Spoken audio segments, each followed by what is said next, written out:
Japanimation Station.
Hello and welcome to Weekly Yaiba Kimetsu, the special bonus podcast brought to you by the folks at Japanimation Station. I'm Sean Chapman.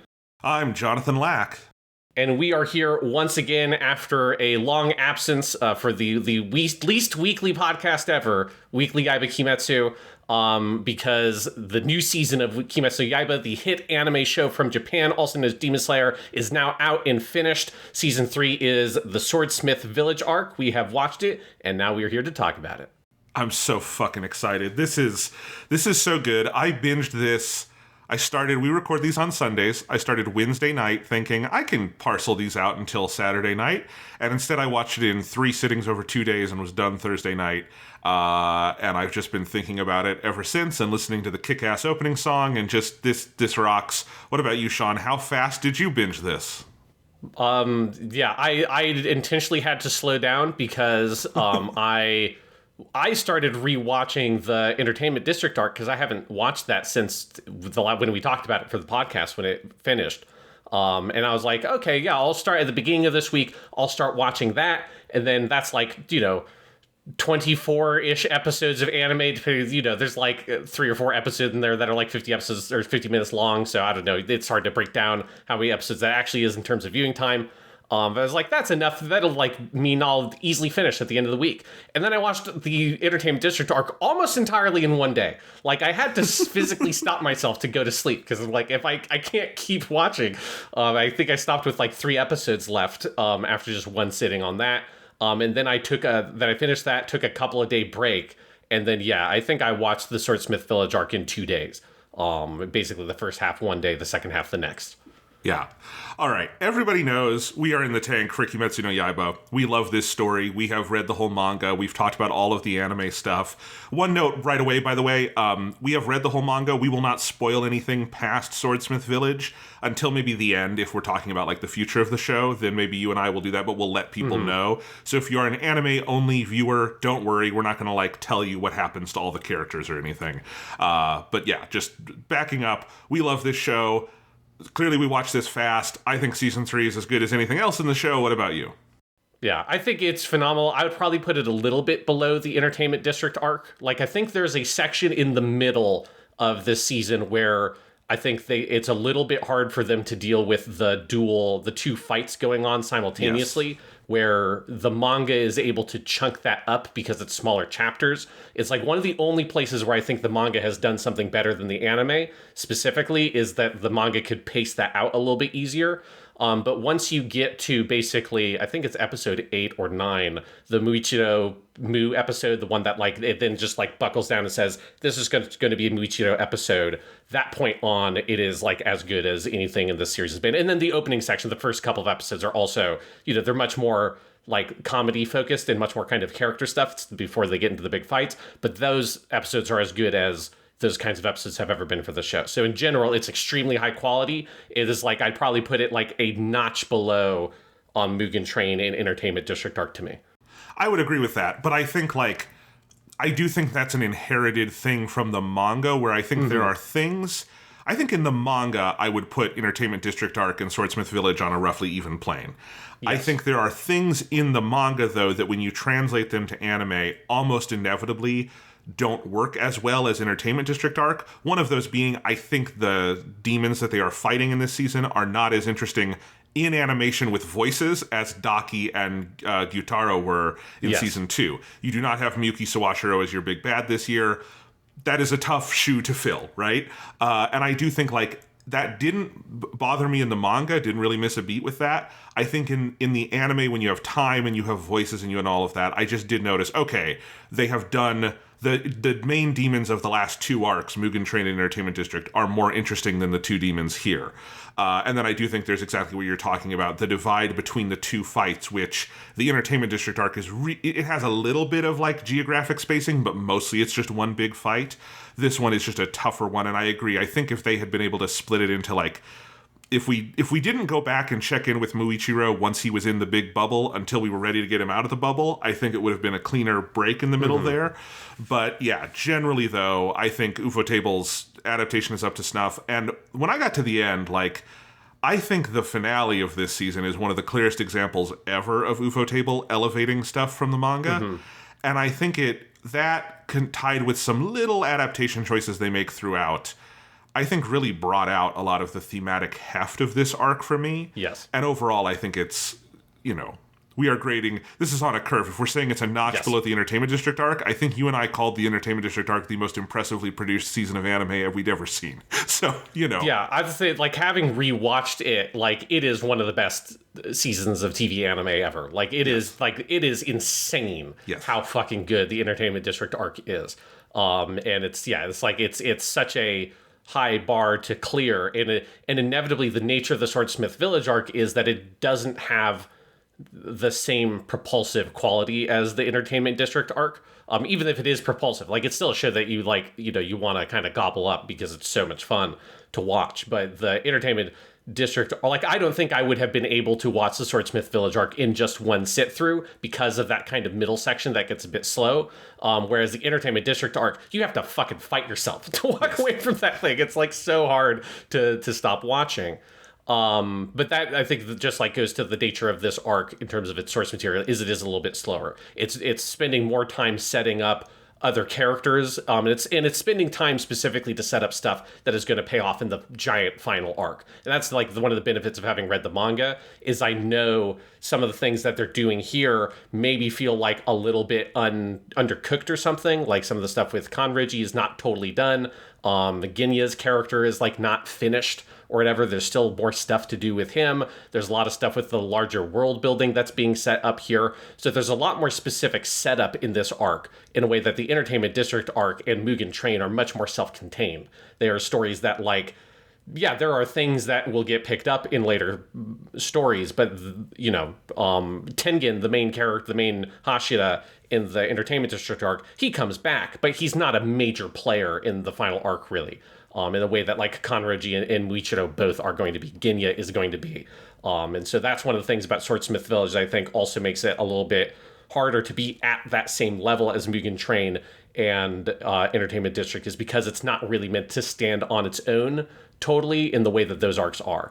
Well, yeah, it's not quite a fair comparison because the Entertainment District arc is the culmination of the entire first half of Kimetsu no Yaiba. It is the point where they finally defeat an upper rank demon, which is the thing that has been, like, dogging them this whole path. And it is, as we've talked about before, it and Mugen Train are really kind of one big arc about Tanjiro working with, like, having this kind of mentor figure, losing them, losing a battle, finding a new mentor figure, and then winning.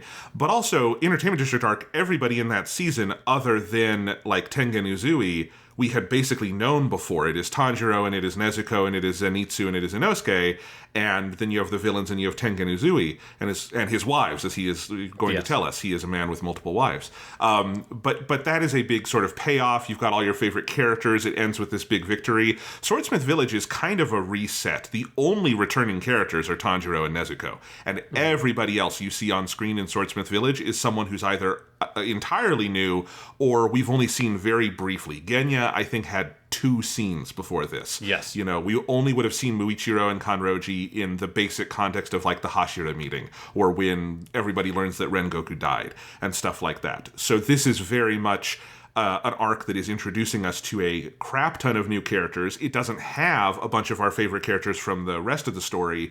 And as you say, it is, I think, one, if you haven't read the rest of the manga, you might not see just how thematically important this arc is in setting up the rest of the story, but it's just, trust us, it's very important thematically. Yeah. And then all of these characters do return. If they're alive at the end of Swordsmith Village, they have a lot left to do. Nobody's story is finished. And so, yeah, I think within all of, like, keeping all that in mind, I actually think it's slightly miraculous this season of anime is as good as it is on its own, because I think it could fall flatter with all of those things. But to me, it was like, okay, maybe it's a notch below Entertainment District arc, but I don't know how it kind of couldn't be, and it's still fantastic.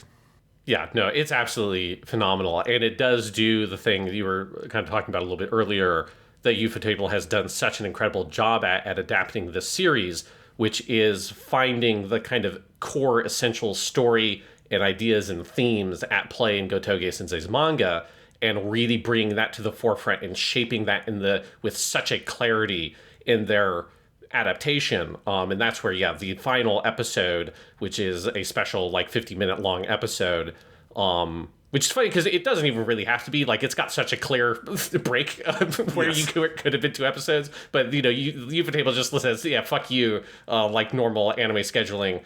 We do what we want. And, you know, it's fun to be able to just watch a big, crazy episode. But that sort of final episode and how they handle all the material at the end of the story, and the contrast there between all the characters and the different flashbacks and stuff, it just has such a sort of insight into fundamentally, I think, what Kimetsu no Yaiba is about, and then what this story is about, and kind of zooming it out to this, like, big picture idea of, like, selfishness versus selflessness, sacrifice, like the nature of what it is to be, like, a quote-unquote prodigy or genius, which is a major theme in the Swordsmith Village, versus, like, you know, like, individual genius type effort of, like, one remarkable person versus, like, communal effort, which is much more what Kimetsu no Yaiba is about. And all those different contrasts that are all there in the manga and are very well done in the manga, I think, are heightened even more with the way that Ufotable is able to bring that stuff to the forefront. They're able to package it in these, like, kind of bigger chunks with episodes and seasons of anime that really zoom in on those key fundamental ideas.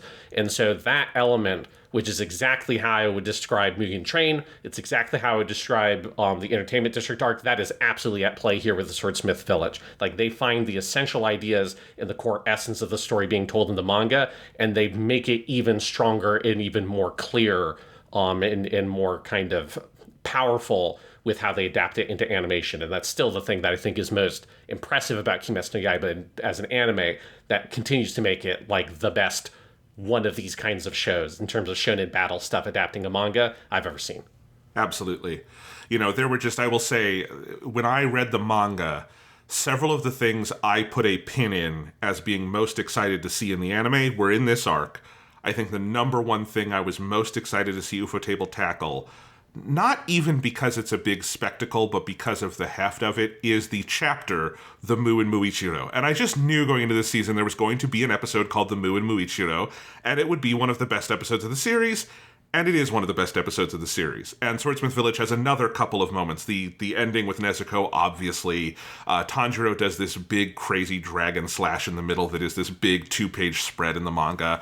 And it was just over and over again when we reached those moments this season. It was like, yep, Ufotable did it. They fucking nailed it. And makes me all the more excited for the next stretch of the series, which has a lot of things I'm also have put a pin in as excited for in the anime.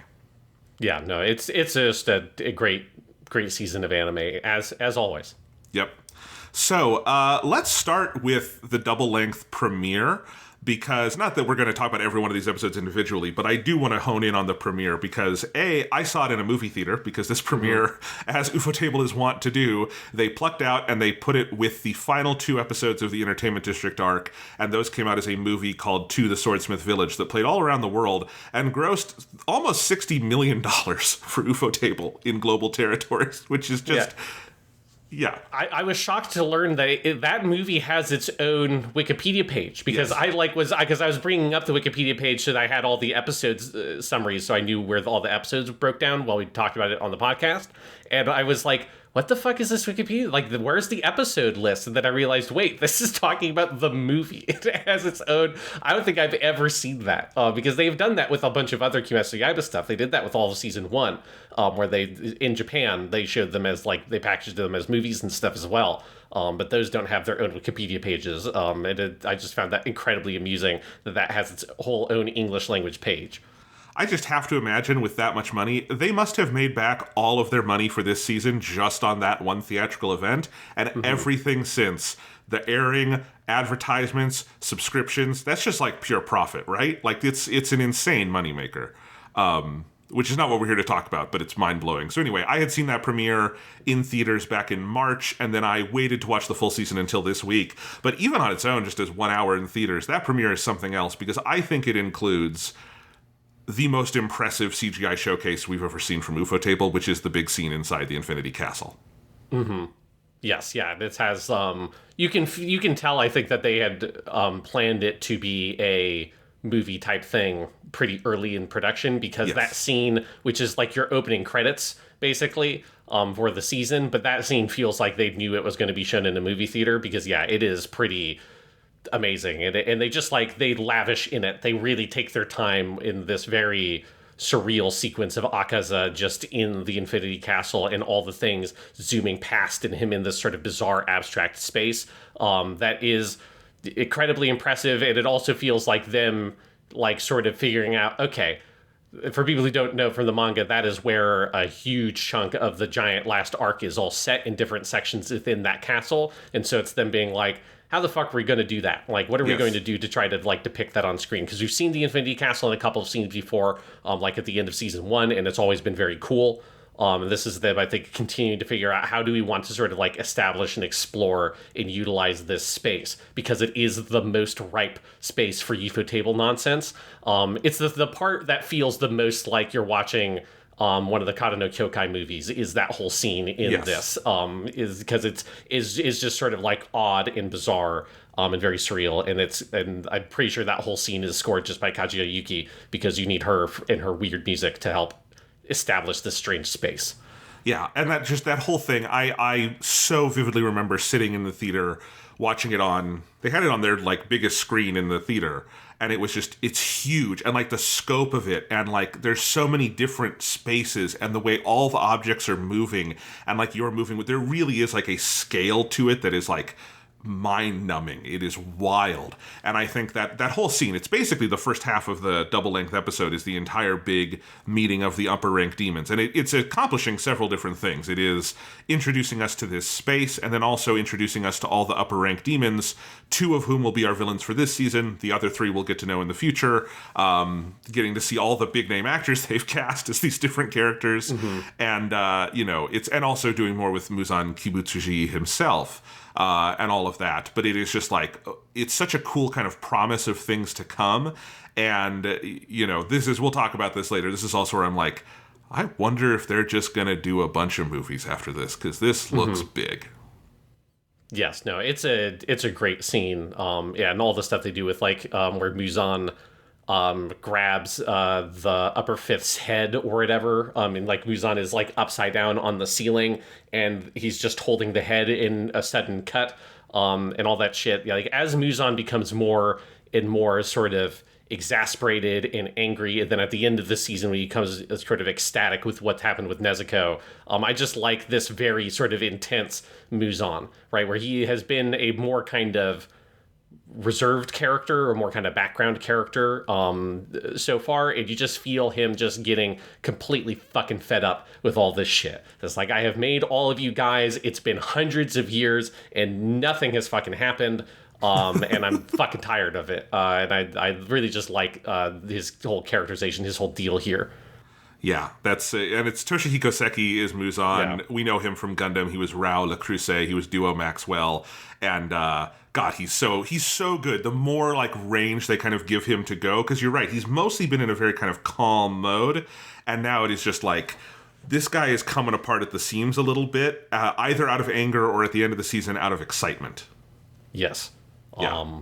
Yeah, and that scene is just them showing off how many voice actors, like this whole season and this whole show is them just showing off, look at all the voice actors we can get, because, you know, when we get to Han Tengu, the upper fourth, and they have a different voice actor for every one of his different forms, and it's all like people who've been protagonists in their own shows, so they get like 5 lines on this. But you have like, one of my favorite reveals, just because I was curious who is going to play this character, is the upper first, who is voiced by Okiayu Yotaro, who, if people know Bleach, he's Byakuya in Bleach, which is a very similar kind of performance, because that's also a very kind of reserved, very intense, and seemingly kind of sadistic samurai character. And so he's doing a very similar performance as what he did on Bleach, which is great.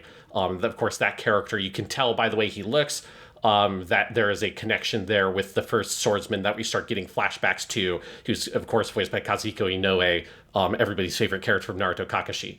And so having everyone's favorite, maybe not everyone's favorite character in Bleach, but certainly one of my favorite characters in Bleach, and everyone's favorite character in Naruto, playing those two characters, it's a very good piece of casting, I think, that pairs it well.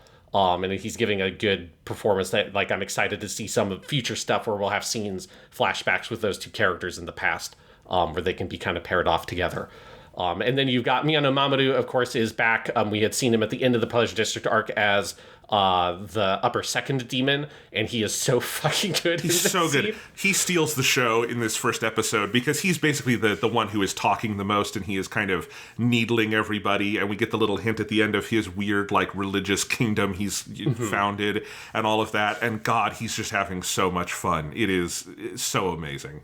Yeah, I'm just like way into this stage of Miyano Mamoru's career where he's not playing protagonist characters as much, and he's not playing like kind of high school characters as often anymore. I mean, it's kind of him as like that whole generation of voice actors like Nakamura Yuichi and stuff as well, you know, playing the mentor figure in Jujutsu Kaisen instead of playing the protagonist and stuff.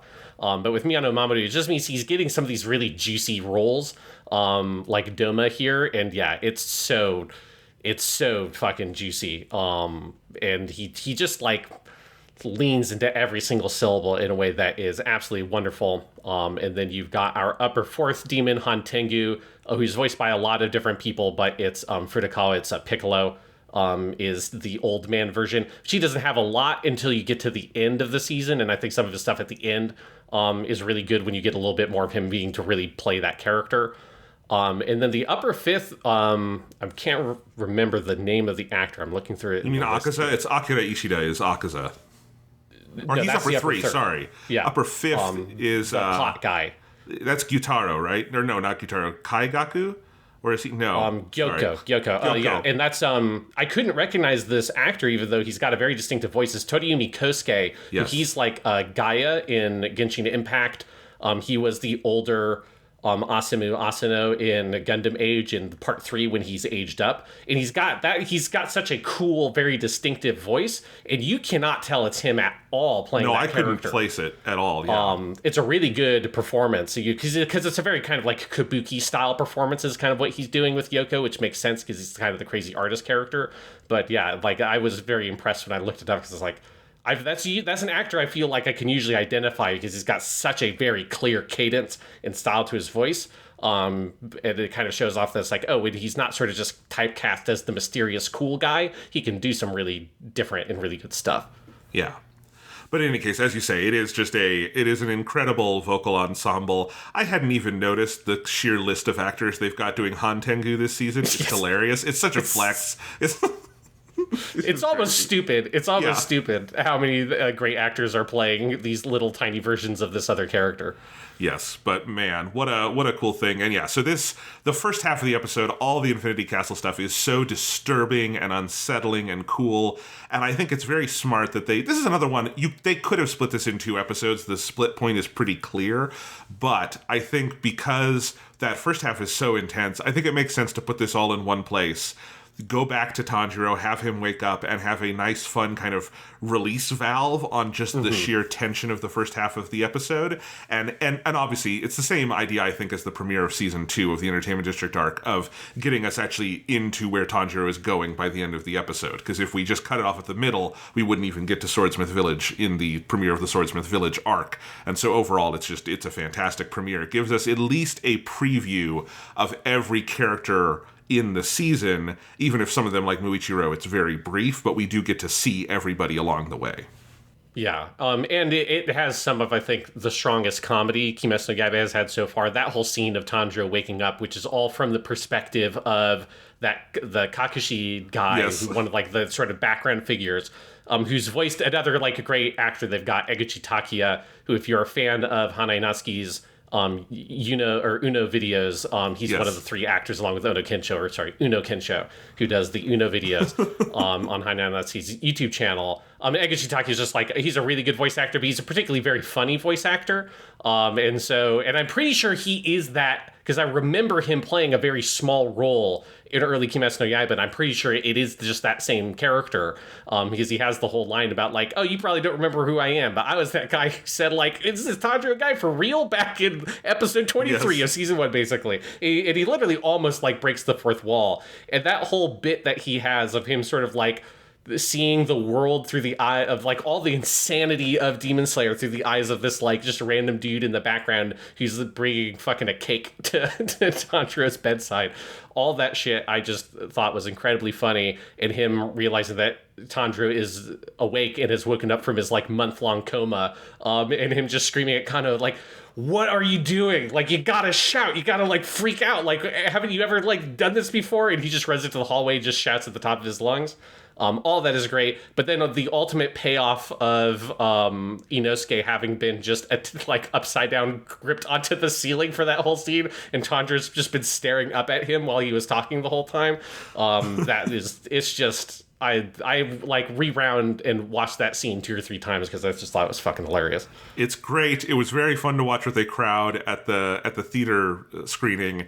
And yes, Hanae Natsuki, in that brief moment when Tanjiro thinks that Inosuke must be dead, and he's like, I must be hallucinating him then. And then we pan up to see Inosuke up there. It's Inosuke's only scene in the season, but it is so funny. We also, in the theater, they did not play, I think for obvious reasons, the next episode preview that is attached to this episode. And it is so funny because the next episode preview on this one is Inosuke explaining how he had been up there for 2 days or something. And it's just great. And it's like, it kind of rounds off that joke. The next episode previews this season, I think they went above and beyond. They are like extremely funny. Even for a show that has some of the funniest next episode previews, they're consistently great this year. Yeah. I don't think there's anything quite to the level of the Entertainment District Arc 1 that's at the end of the episode that ends with Tanjiro's like collapsed on the ground covered in blood, and he's like hyperventilating because he's like about to fucking die. And then it goes to the next episode preview, and it's just Nezuko going like, anyways, here's our Taisho Koso Koso Banashi and all that shit, and just Tanjiro's just like staring into camera like, what the fuck is happening? That is still the best next on preview of any show ever. But these ones are very funny. Maybe not quite to that level. They don't take the piss out of the shows that much, but they're very good here. There is the one where Kanroji is like in her own slice of life anime, like as a like basically as like an idol or something. And I don't know. It seemed like they were maybe pitching the next spin-off for Kimetsu, because that would be very good. Yes, yeah, where she's like doing her painting or whatever. It's Yes. like, the only thing that people can love about me is my art. It's very good. Yeah. Oh, but they're consistently great. Yeah, that was the only thing that was not in the episode when it was in the. Honestly, they might not have had it done when it was in theaters, because those next episode previews are very, like, part of why they're so fun is that I don't think they spend a ton of time animating them. But yeah, it's so good. But yeah, that whole premiere is great. This is also where we're starting to get into a lot of the lore of Kimetsu that is a big part of the second half of the series, with Tanjiro's dream, which is the title of the episode, Dareka no Yume, someone's dream. And we get this dream of what seems to be one of Tanjiro's ancestors talking to the first swordsman. And all of that, which is really cool. And then I like the little cliffhanger at the end of the episode, which is taken from the manga chapter of him seemingly seeing that person, but of course it winds up being the Yoraichi Type 0. Yes. Yeah, and all that stuff's interesting because I didn't go back and look at the sections of the manga, but my memory of the manga is that, I think this is kind of just like inevitable with the two mediums, is that it's more vague in the manga at this point who, like, the swordsman's relationship to Tanjiro. Like, I remember there being a stronger implication that Tanjiro was directly related to him. And that I feel like the version of the flashback you get in the anime makes it much more clear that no, Tanjiro is related to like, not farmers or whatever, like whatever their job is. They're charcoal. They make charcoal. Is they go out and chop wood and they the charcoal makers. Because in the manga, from my memory, it's more vague whose baby that is in the scene, whereas in the anime it's like very clear, okay, it's that couple. I think that's also partially English subtitles can make that stuff much more explicit, because Japanese can make those things like very context based.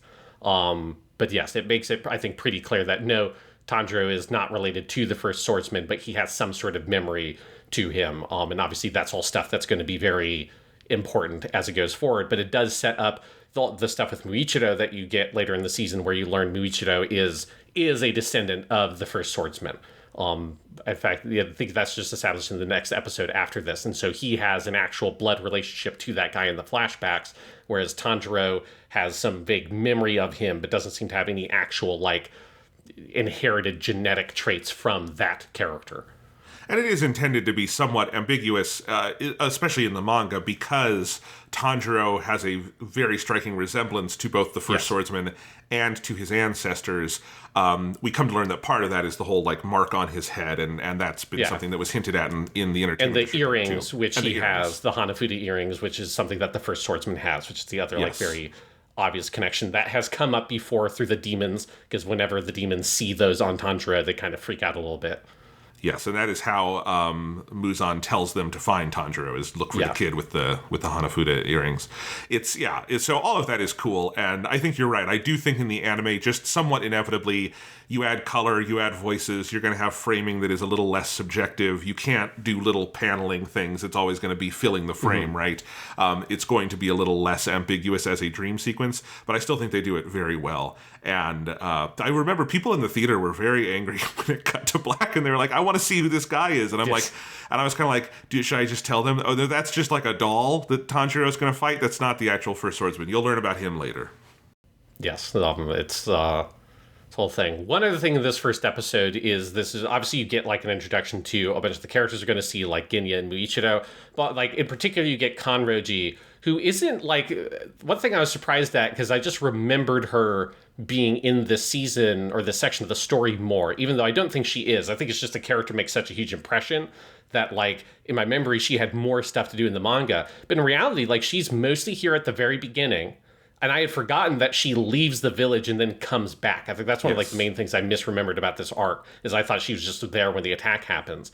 But then obviously when she comes back, she gets her big flashback and she helps with the fight. But she's not in the whole middle stretch of this season, which I was just kind of surprised at.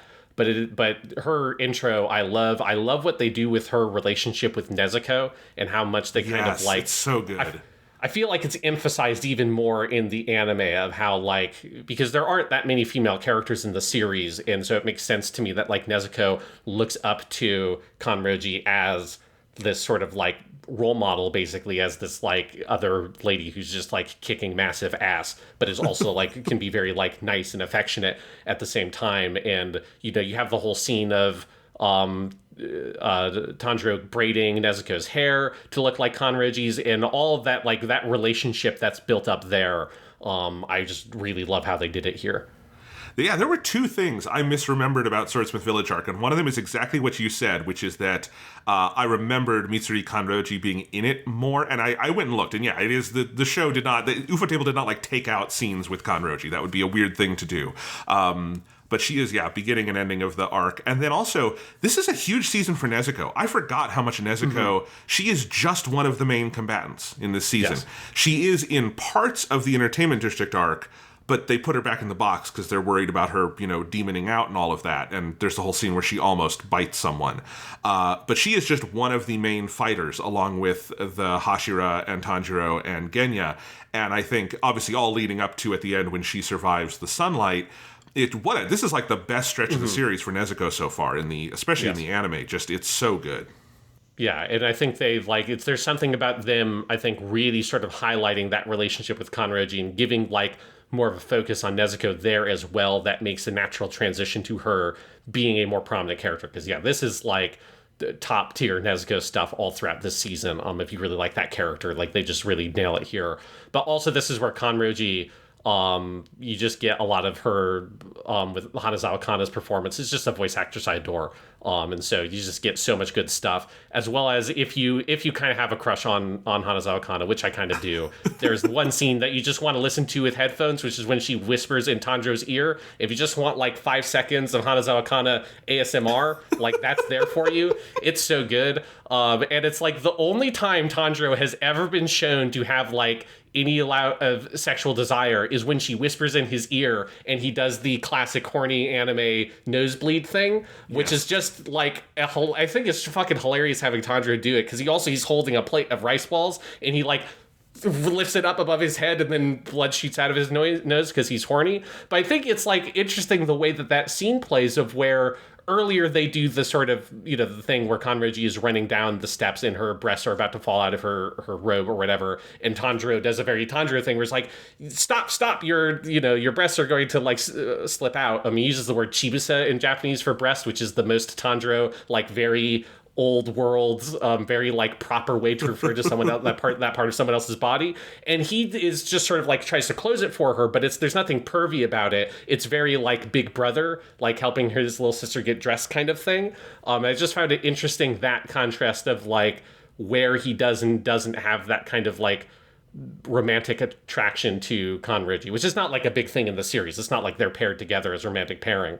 But I thought it was interesting that in where you would normally get the kind of pervy nosebleed joke, which would be that scene, they don't do it. Tanjiro is very sort of proper about how all that happens, but then later when there's that actual kind of intimacy she expresses by whispering in his ear, that's when he has that moment. I just thought that was it's kind of it's a very different way you would handle that sort of thing, as opposed to a typical shonen anime version of those scenes. Yeah, absolutely. It's all great. Kana Hanazawa, who I also love, she's so good. Even knowing, okay, they have planted this seed back in season 1 from 2019 that we've cast Kana Hanazawa in this part that is very much a seed that we're going to wait for that to grow, and when it grows, it's going to be great. But I still was just blown away. She's so good. When you get to the big episode named, Love Hashira, Mitsuri Kanroji, and you get her backstory and everything, she is very funny and cool throughout this season, but also, of course, she can make that shift into the more earnest, emotional side of the story so beautifully. Makes me very excited for the rest of the series, because Kanroji has plenty left to do, and a lot of my favorite stuff near the end of this series involves that character. Also, she is such a great fucking character design, and one of the only things holding the manga back at all is that we don't see Kanroji in color. And Kanroji's color design is the best in this whole series. The fucking crazy bubblegum pink and green hair that looks like some kind of crazy ice cream flavor, all of that. God, it is so cool. It looks so good in Ufotable's animation. Everything they do with her and her sword, she basically feels like a character Ufotable invented with her moveset, because she is just such the ultimate Ufotable, running around in 3D kind of fighter. So great. So cool to finally see them kind of pay off on this character that they've clearly been excited to get to if you watch the prior anime seasons. Yeah, it's especially when she gets to fight and you get to see the way that Ufotable can bring that out in full animation is really impressive. But yeah, it's just she was one of the characters I was very excited to see more of. And it's just that all of her stuff in this first episode is just fucking so well done. Yeah, and it's that, it turned out that them casting every big name voice actor they could think of back in the end of season 1 is really paying dividends now that we're actually getting to all those characters getting their big moments. Yeah, I just love imagining like Ufotable, hitting up these actors and being like, listen, we're asking you to come in for like 2 lines right now, but eventually you're going to star in a whole season of this thing and everyone's going to love you. And basically everybody, we're just going down the list and everybody is getting those moments. The one we haven't talked about yet being Muichiro Tokito, voiced by Kengo Kawanishi, who is, I think, really the star and heart and soul of this season. Like, Tanjiro has a lot of big stuff at the beginning and end, but I think especially with the middle, Muichiro is the driving force of this season to me. Yeah, I mean, Kanroji doesn't really get a full, I think what you describe as character arc in this season. Like, the most she gets is she has her flashback, which is basically like her character arc, because that's like kind of a whole story in and of itself. Whereas Muichiro, he is the one who like grows and changes over the course of his story through his connection to Tanjiro, rather than that being the opposite. And like Tanjiro does get some growth, and particularly, I think that becomes clear in the last episode with his relationship with Nezuko. But yeah, it's not as much of a focus here as it was in Mugen Train or the Pleasure District arc. And so Muichiro gets really front and center. And yeah, you've got Kawanishi Kengo, who we know very well because he's Mikazuki in Iron-Blooded Orphans. Obviously a very similar kind of emotional range character. He's also the main guy in March Comes in Like a Lion, which is one of my favorite anime. So he's, just a really, really good voice actor. And his stuff here, I think he's like an actor that often gets cast in these kinds of roles that have generally a pretty narrow emotional range the character operates in. And then every once in a while, the character has to kind of explode in some ways or like really break outside of those confines. And he just does such a good job across this whole season to bring that character to life in the ways in which he's very kind of quiet, but also very sharp early on, and then the ways he becomes more vulnerable. And then he also voices his brother Yuichiro in the flashback as well. And so it's a very sort of masterful performance for a great character that, as you say, is in many ways the kind of heart and soul of the season. Like there's a good reason why the very end of the fight is Muichiro is the one who throws the sword to Tanjiro, right? And that's where the stories intersect once again at the very end, is like Tanjiro gives Muichiro this thing, this like lesson, this kernel near the beginning of the season. It grows and blossoms into Muichiro being able to sort of reclaim himself, and then he gives this, like, comes back with that for Tanjiro so Tanjiro can end it. And that's kind of like the broad arc of the season. So yeah, he's very much the key character here. Yeah, and it was the character I was just most excited to get into after having read the manga, because of every Hashira in Kimetsu is an amazing character. Just every single one of them is an amazing 10 out of 10 all-time great anime character. But of the non-Rengoku ones, because I think Rengoku is in like a special little class over here. He got his own movie, Yeah. He's a hero. Of all of the rest of them, Muichiro was my favorite reading the manga, and he has a lot of good stuff to come after this as well. But this is his arc, and I do think like it is such a cool journey. It is such an interesting story. He is kind of the prototypical Hashira in that he starts and you think he's one thing, and he grows and you see he is a different thing. And I think they do that with pretty much every one of the Hashira characters. We saw that with, Tengen last season of, he seems, very kind of like stuck up and cruel. And then eventually you see what a caring person he is amidst all the flashiness and all that kind of stuff. And they do this with all of the characters to different degrees. Even Kanroji, you start the season with her quipping about how she joined the Demon Slayer Corps to find a husband, and Tanjiro is very confused by this. And then at the end we see that's true, but it's much more complicated than what we thought. And I think Muichiro just has one of the most compelling versions of this, where he is a very similar character to Tanjiro in so many ways. He is this incredible, talent. He has this sibling relationship, but he lost the sibling instead of Tanjiro being able to save his sibling. And all of this shit happened. And I think the way he is, and then he has amnesia, and how he is emotionally deadened and seems cruel at the beginning of this story. And you open up, and once you get to the line, the Mu in Muichiro means infinity. You can do anything because you care about people, which is basically, you could just plaster that on the front of Kimetsu no Yaiba as the tagline for the series. It's such an amazing journey. It's such an amazing arc. The character lives on past this point in the story, but even if his story ended here, it is such a beautiful, full kind of like 3-act character arc building up to, as you say, the end where he is the one who gets the sword to Tanjiro, and Tanjiro's, sort of lesson about if you do something good for someone, it will come back to you, all pays off in such a beautiful way. Yeah, absolutely. Thanks for listening to Japanimation Station. If you're enjoying the show, please remember to like and subscribe, leave a review on Apple Podcasts or Spotify, and tell your friends. You can support the show directly on Ko-fi at the link in the description, and remember to check out the Weekly Stuff podcast, our long-running series on movies and video games and everything else on all platforms. And now, back to the show. So, how do we want to break down this season? Because we kind of hit the first episode in the major characters. Yeah, we hit the first episode, we hit the major characters. Right now, we should just talk about, in the second episode, you get one of the other major characters we haven't mentioned, Kotetsu, who I fucking love, little boy Kotetsu, voiced by Ayumu Murase, who is the, comedic lifeblood of this season. He is so funny. The little boy who, takes care of the mechanical training doll, and all of that. And then becomes Tanjiro's very mean, abusive teacher for an episode. Yes. And then his friend. And then, of course, is the one who Muichiro's entire character arc kind of revolves around because he saves Kotetsu when he has the chance. And all of that. It's because Kotetsu is like the character who links all the different parts of this season because he moves between the stories and the fights. Yeah, and it's a very good comic performance. That also is like all of the Swordsmith Village characters, right? Like Kotetsu, I think, is the one who's most prominent here. But you have, obviously, Hagenezuka-san is here in the background. You've got the chief village also, or the village chief, who is fucking great, whose name is Techi Kawahara, which is so fucking good.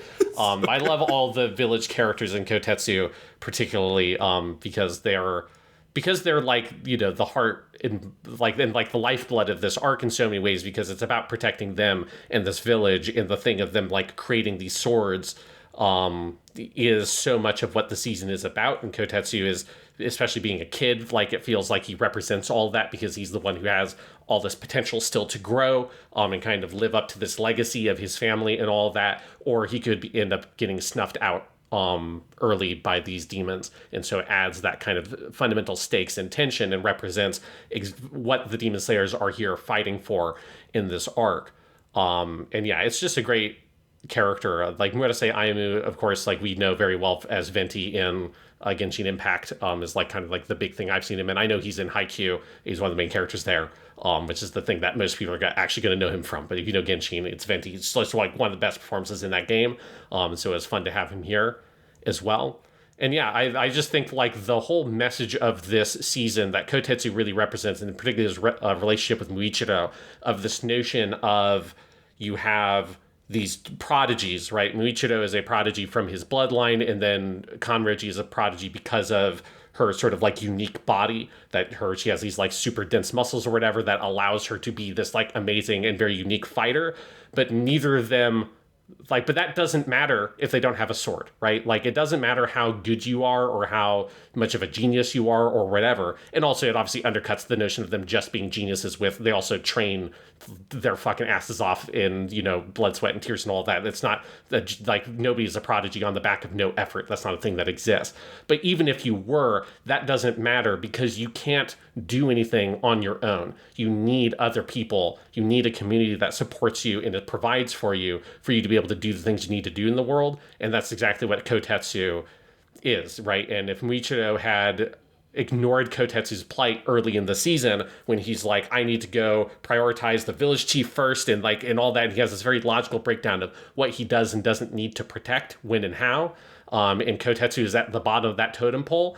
But if he had gone through with that process, Muichiro would have been killed, and it would have been all for naught because his sword would have broken, or he would have on his own not be able to accomplish anything. It's through working with these other people that he's able to fight to his best and win.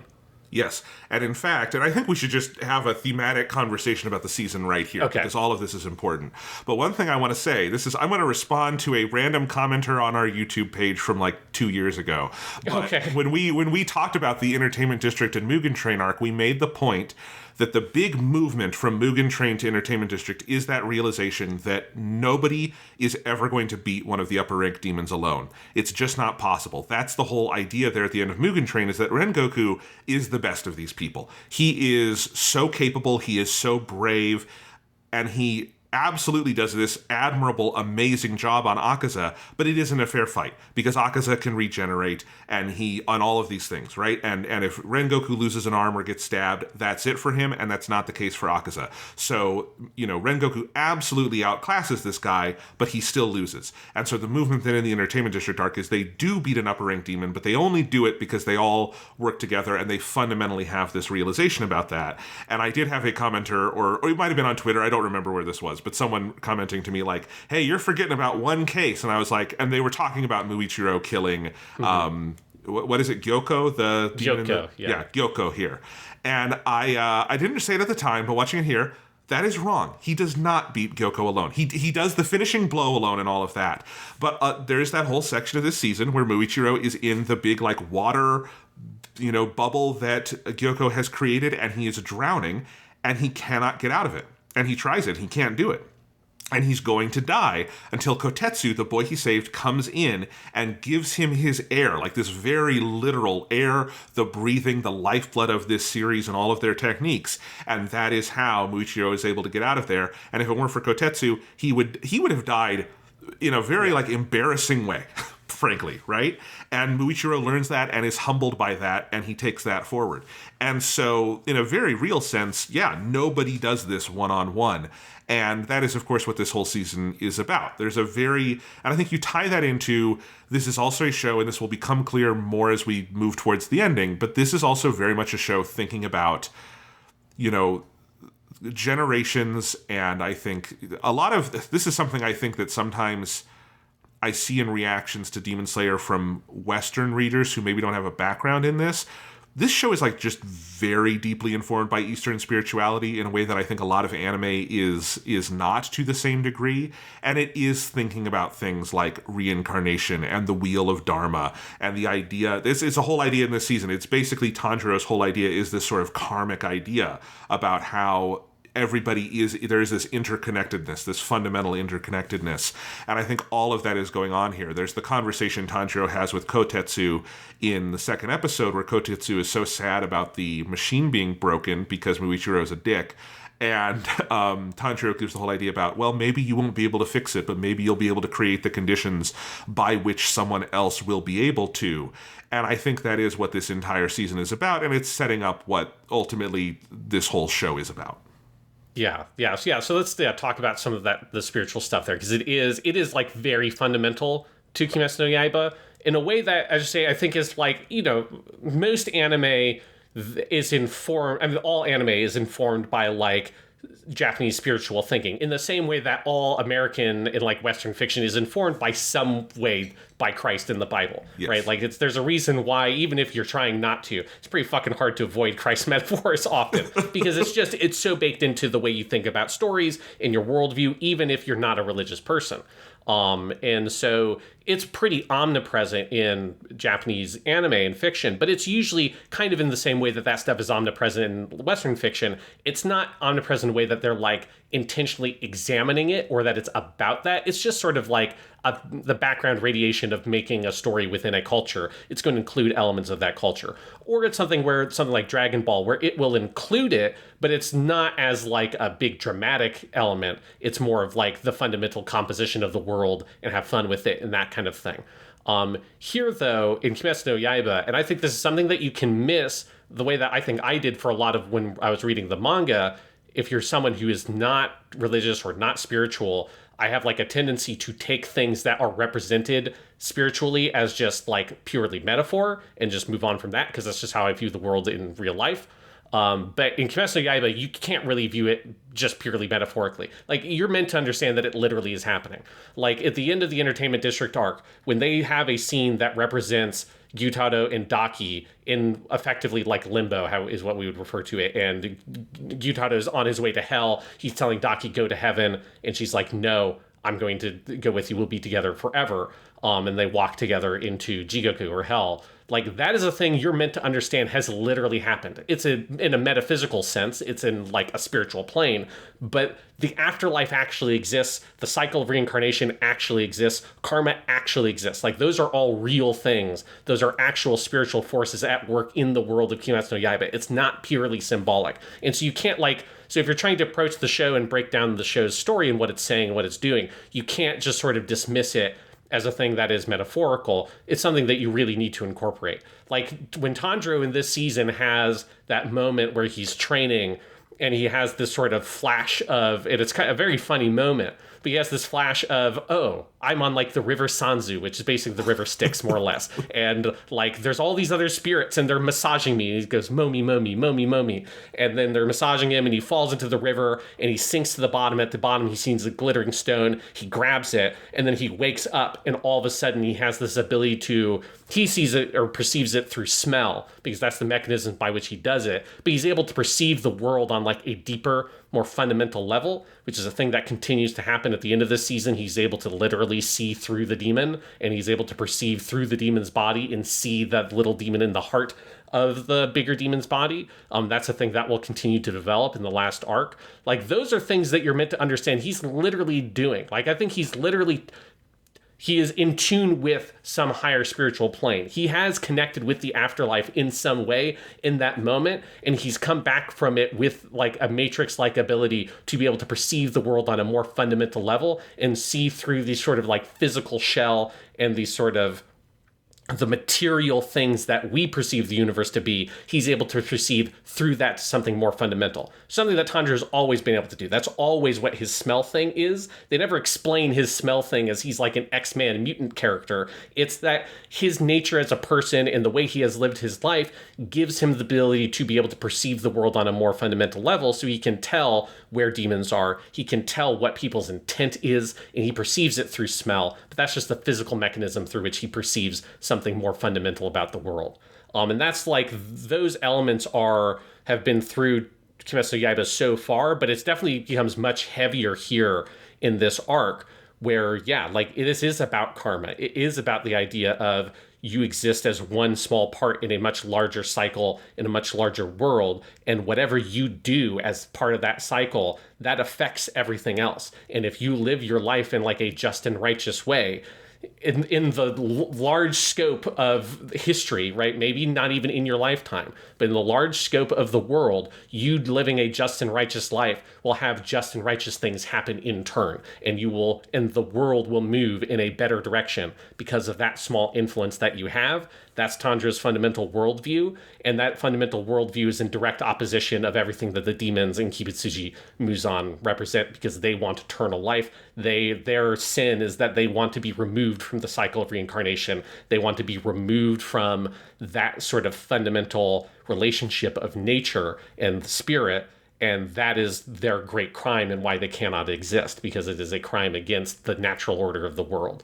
And all of those things are, like, I think, so vital to be able to break down what the show's doing, and that becomes very obvious when you get into the last arc, which obviously we're not going to explain what all those things are here, but it's like, if you're watching the show and you're not thinking about things on that level, you probably want to shift the way you're thinking, because it will make the last arc so much more rewarding if you start seeing things in that light. Yeah, and I have seen, and another conversation I want to have is, I have seen this year specifically more pushback in the Western fandom against this show. And there's always been the contrarian streak of this thing is popular, so it must be bad. And that's just annoying shitheads on the internet. But I have seen also the, like, people who just kind of, in their own words, don't get what the fuss is, or actively think, I've seen the critique, this is the second season in a row, there's just one big fight, there's no story, blah, blah, blah. Not true, and we can talk about why that's not true, for obvious reasons. But, like, I do think some of it sometimes is, this is not a superhero show. This is not a, like, individualistic American-style story of, like, kind of individual excellence winning out. It is very deeply the opposite. And I do think, this season, why we're bringing it up here is, I do think Swordsmith Village is the turning point where those thematic ideas start becoming really central to what Kimetsu is doing. They're there from chapter 1 of the manga, but they're a little more backgrounded, and they just come into greater focus. So as you're saying, the Tanjiro thing of crossing the river is very funny, but it is also fundamentally, it's the same idea as, to talk about another UFO table show, it's the same idea of the root in the Garden of Sin, yes. Or Garden of Words, or no, Garden of Words is a different thing. Garden of Sinners is what we were talking about. Kara no Kyokai, or Fate Stay Night. It's the same idea. It is about, there is something death is not just this sad absolute end point, it is also connected to birth and to life and to kind of the wheel of reincarnation and whatever else you want to call it. It is this place of truth where things come from. And part of the entire idea that Kimetsu has, that it shares with a lot of other shonen media, which is, Dragon Ball does this. You get pushed to extreme points and then you do extreme things. But Kimetsu is also seeing that in that idea of like getting closer to death gets you closer to like birth and life and the truth and all of that. Yeah, and that it's also, with Kimetsu, we've talked before about one of the things that makes this show really remarkable within the scope of its genre is how earnestly it approaches and how seriously it approaches the fundamental core, like, kind of values and thematic underpinnings of the Battle Shonen Jump thing, in a way that most of those series don't actually do. They usually kind of, they'll do them halfway and kind of more pay lip service sometimes, because I think it's hard to be this earnest. It's hard to like hit this stuff that hard. And you get it really heavily here because this season is so much about how like Tanjiro is not the fucking chosen one. He's not the genius savior. And that's something you get in, you start getting also in the Entertainment District arc, where you have the whole thing of the scar on his head, which is not something he was born with. He's not the like destined wielder of the Hinokami Kagura dance or the sun breathing style or whatever. He is not the descendant of the first swordsman. That's fucking Muichiro, right? Tanjiro is obviously a very talented person. He is very skilled. He's worked very hard. But you also have to keep in mind that it's easy to forget that he has trained for literal years in the show. There's like a huge time jump when he's with Urokodaki-san, where he's trained for like 3 or 4 years or something. And he's trained, and it's probably a couple years have passed at this point, because between each arc, you have multiple months of him training, and or he's in a coma. So there's like lots of time has passed. He has worked really hard. He is not someone who has just like been given these skills.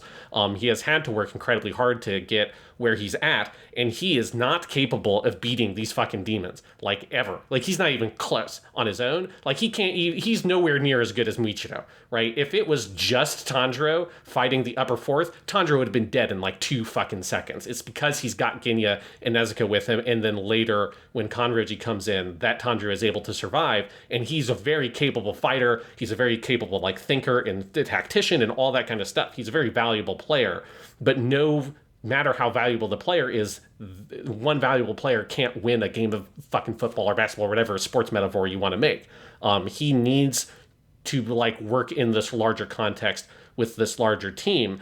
And it's one of the things I love about Kimetsu no Yaiba is it is just so insistent on rejecting that kind of chosen one style storytelling that I think Shonen Jump series typically like say that they're not about, but like always basically are, right? Like Naruto basically is. Like, I think Naruto complicates it to a certain extent, but he's basically a chosen one style character. You find out that he's the son of the 4th Hokage. He's obviously has the 9-tailed demon fox in him, which gives him like this incredible source of power. Like, he is such a kind of destined character. Even if he has to work really hard to be like worth that destiny, he is a very destined style character. I've not seen engaged with One Piece deeply, but I know that One Piece has that kind of stuff for Luffy as well. Like, he is from like an important bloodline and that kind of shit. Goku is a magical monkey boy at first, which makes him incredibly special. And then later you learn that he is an actual alien who has come to Earth, and he's, like Krillin, no matter how Krillin hard trains, he will never be able to go Super Saiyan because he's not a Saiyan, right? So it is an inevitable thing with how long these series go. Yu Yu Hakusho does the same thing with Yusuke in that series, that like the bloodline and like where the character comes from, that stuff ends up having, to a certain extent, it gets touched by this sort of Destiny style thing of them being this destined character. And that's not a bad thing. That's totally fine. Like, so many stories are like that. Like, that's like all the mythology, whether you're talking Japanese mythology or Western mythologies, always deal in that kind of shit. There's a reason why heroes are always descended by gods and things like that from various mythologies. It's a thing that is very natural for, I think, our human storytelling to lean towards. And I just like how deeply Kimetsu no Yaiba rejects that worldview. That one, Tanjiro just is not that person. He is not. He is the descendant of people who made charcoal, who knew the first swordsman, but he is not a descendant of the first swordsman himself. And even the people who are those, and that's what you get here in this season. You have two people who are prodigies, legitimate. You have Muichiro, who is from a destined bloodline, basically, in this worldview. Then you have Kanroji, who is like a freak of nature, whose like body composition, it allows her to do things that no person, no matter how hard you work, could do, right? She's like the Demon Slayer equivalent of being born as Shaquille O'Neal. It's like, it doesn't matter how hard you work playing basketball. You can't be fucking Shaq because the dude's like 7 feet tall, right? And he's built like a brick house. And obviously Shaq has to work very hard to be good. There are lots of other people that have that body composition that can't be as good as he is at basketball because he worked really hard. But no matter how hard you work, you're not going to be able to have that body. That's just not how it works. But even if you have those things, even if you're a prodigy, even if you're a genius, you have to work hard to be able to capitalize on whatever that is. Muichiro has to train his ass off to be a good swordsman, even if he has like a natural aptitude for it. Kanroji has to train her ass off to be able to fight, even if she does have like a very powerful sort of innate body. But again, those things are worthless in the face of the demons. It doesn't matter how much of a prodigy you are. You can't kill them just because you're good at fighting with swords. You got to have a magic, sword that is made by people who are geniuses at their own skill craft. And you need to have an entire support structure of a whole community of demon slayers that are creating like an infrastructure that allows you to be able to operate, that gives you safe haven, some place to escape to, that like is able to organize missions together, that's able to organize teams together, right? Because you can't beat these demons on your own. It's just not possible. Like, you are a human, no matter how hard you push yourself, you cannot defeat these things on your own, right? Kanroji's whole thing is she has both this incredible body, but she also has like the most insane sword ever, that the village chief is the guy who made it because he's the most skilled person in the village, and he is presumably the only person who can make her crazy Ivy whip sword. And so all those things come together in this season to really effectively, I think, hammer home this point of that there is no chosen one here. There is no destined one savior. Like, that person doesn't exist. The only way you can beat the demons is through your community. It is through communal effort, and it's through believing in like higher things, like these kind of spiritual concepts, and working with those of the karmic idea and of reincarnation, and of like, even if you don't complete it in your generation, you will leave a better path for the next generation to follow, until eventually, through the scope of history, this problem gets solved. Even if it's not by you, you lay one more brick on the path for other people to be able to walk, and that in and of itself is noble, and that in and of itself is good enough. And that's like, I think, such an empowering and compelling worldview for a series to have. And I just adore Kimetsu no Yaiba for having the commitment to really follow through on it. And you see it so much, particularly in this season, how far it's willing to commit to that perspective. Absolutely. And, speaking about Tanjiro specifically, he has, and this has been true from the beginning of the series, and it gets another, spotlight here, he has two superpowers, and they are effortfulness and they are empathy. And those are two things that anybody can have. You can, exert yourself and put effort into something, and you can have empathy for people. And those are the two things that really put him apart. Is he has this, I think Han Tengu in the middle of the season is like being like, God, this kid will not quit. And he's very sharp on his feet, and he's figuring stuff out. And that all comes from Tanjiro's fundamental, he will not give up, and he will always push as far as he can possibly push, and then go a little further. And he is also very smart on his feet and insightful, but that insightfulness also comes from his fundamental empathy for people and for things. And, and I use the word empathy, I think that's almost more of like a kind of Western non-religious way to like put it, but it also is coming from this like spiritual, he has this kind of connection to living things and to the interconnectedness of being and of karma and all of these things, right? And he passes that along. And so in Swordsmith Village Arc, he specifically passes that empathy along to Muichiro, who is able to do all the amazing things he does this season because of that little, seed planted by Tanjiro. And of course, all of the others, like Tanjiro is really good at getting people who are often more skilled than him. I think there's a good argument to be made that Zenitsu and Inosuke are both like more naturally talented than Tanjiro is. They can do really crazy fucking shit. One of which Tanjiro borrows at the end of this season, which is very cool. But like here you have Genya, who is incredible and can do crazy stuff. And you have, at the end he's fighting with Kanroji, and they all are able to do what they do because of like the insight Tanjiro gives them, and that kind of, he's like conducting all these people. But yeah, even in the moments when Tanjiro does pull off amazing like physical acts, his biggest moments of heroism tend to be his influences on other people in the story, which tells you a lot about what this story is about.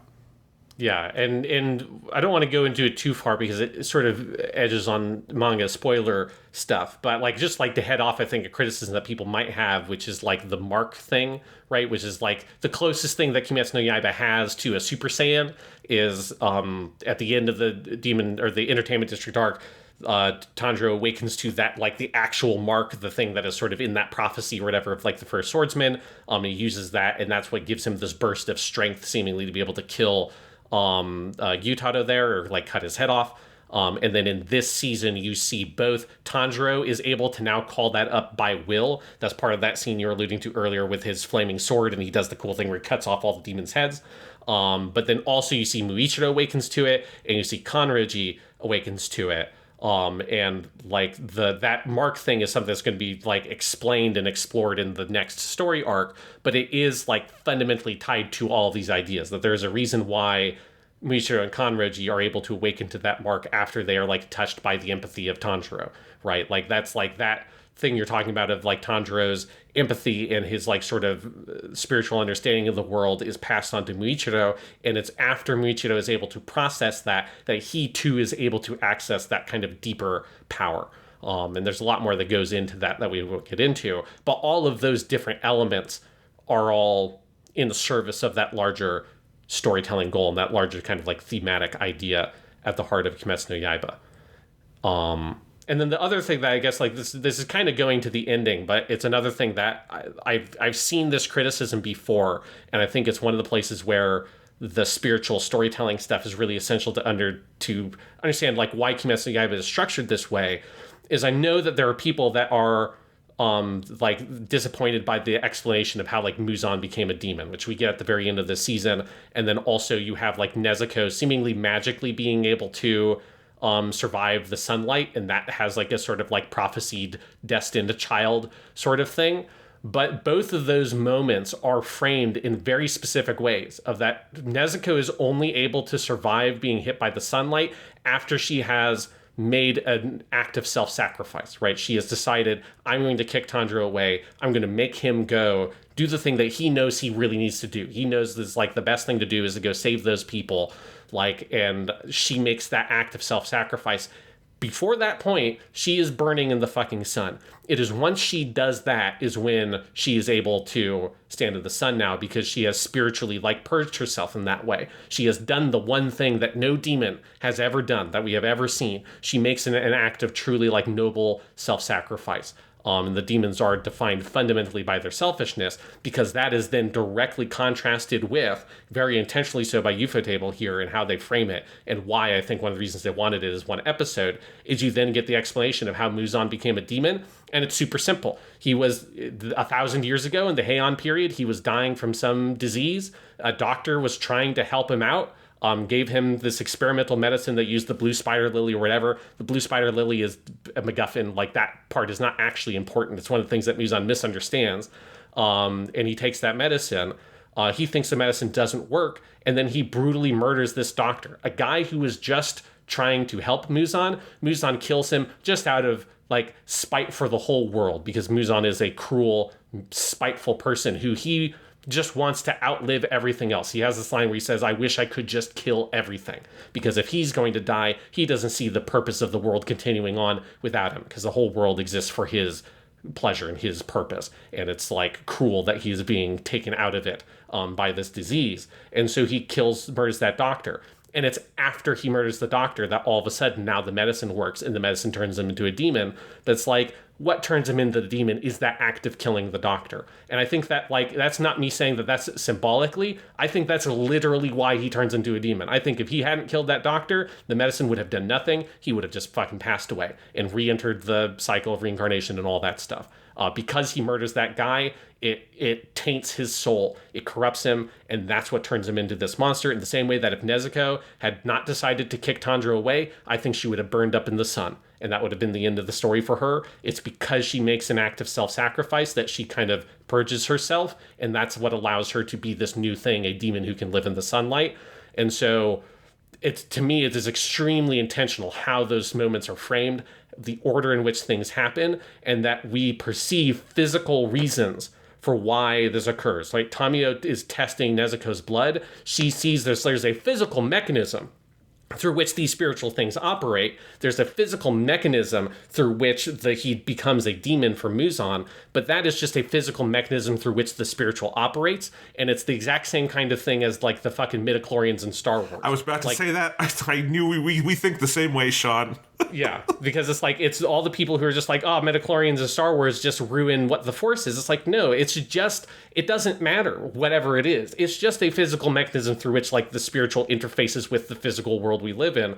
It doesn't matter that it's blood. It's not actually her blood that's special. That's just a manifestation of the spiritual, because the spiritual is the real world. That is the actual world that Tanjiro perceives when he smells things. It is like seeing through the Matrix. Like that, like the world we perceive is an illusion, and so that illusion comes up with excuses. It comes up with mechanisms through which the fundamental actual reality of the spiritual world we really live in is able to operate. Yes, absolutely. Couldn't have said it better myself. It's so true. And I do think, like, I had predicted in my head, especially because this is how one of the chapters of the manga in this area ends, is that I really thought season 3 was going to end on the mic drop of Nezuko, like, rising up in the sun and surviving, and that would kind of be the moment we end on. And when I realized, oh, we're only halfway through the episode, and they go on and they do the Muzan backstory, it immediately became clear to me, you have to have both of these. You have to contrast them, not because of any expository function, but because thematically that's important. Because this is the thing Muzan has been trying to find for 1,000 years, and it is the thing he never could have done, because he is not Nezuko, and he does not have any kind of love or any kind of self-sacrifice instinct, and he is a piece of shit who, and there is a class critique here going on as well, because Muzan is a noble in the Heian period. He has a whole fucking castle. He has servants. That doctor works for him, all of that stuff, and he just spits on these people, and he sees them as things,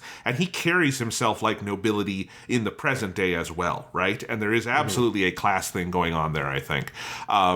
But yes, he is someone who he is a demon because he was evil before he became a demon. You know, he spit on and rejected humanity before he became a demon, and he is a demon because he spit on and rejected his own fundamental humanity. He cannot embrace any of the things that Tanjiro and Nezuko and company are embracing to defeat him. And that is why he is opening himself up for defeat, if that is where the story goes.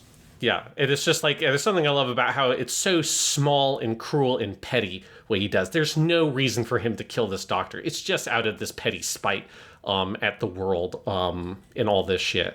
And it is really effective. And it does, like, you know, that whole last episode and that contrast there, it just puts such a fine point on, like, what is that fundamental difference between Nezuko and Muzan, but then by extension Tanjiro and Muzan as well, and the whole split between humanity, or the demon slayers, and the demons, is it comes down to, for this season, how it frames it is that selflessness versus selfishness, right? That what Tamiyo says in her letter to Tanjiro, where she's like predicts that Nezuko may be able to resist the sunlight at some point, is that Nezuko has sort of abandoned her sense of self. They use the word jiga there, which is basically the kanji for that are two different words that mean self. So it's like her sense of self, her sense of individualism is what she has sort of rejected, right? Because we see that other demons, right, they lack self-control, but they don't lack a sort of personality. They don't lack a sort of like adult human intelligence and stuff like that. Nezuko is very unique in that she's reduced to this sort of infantile state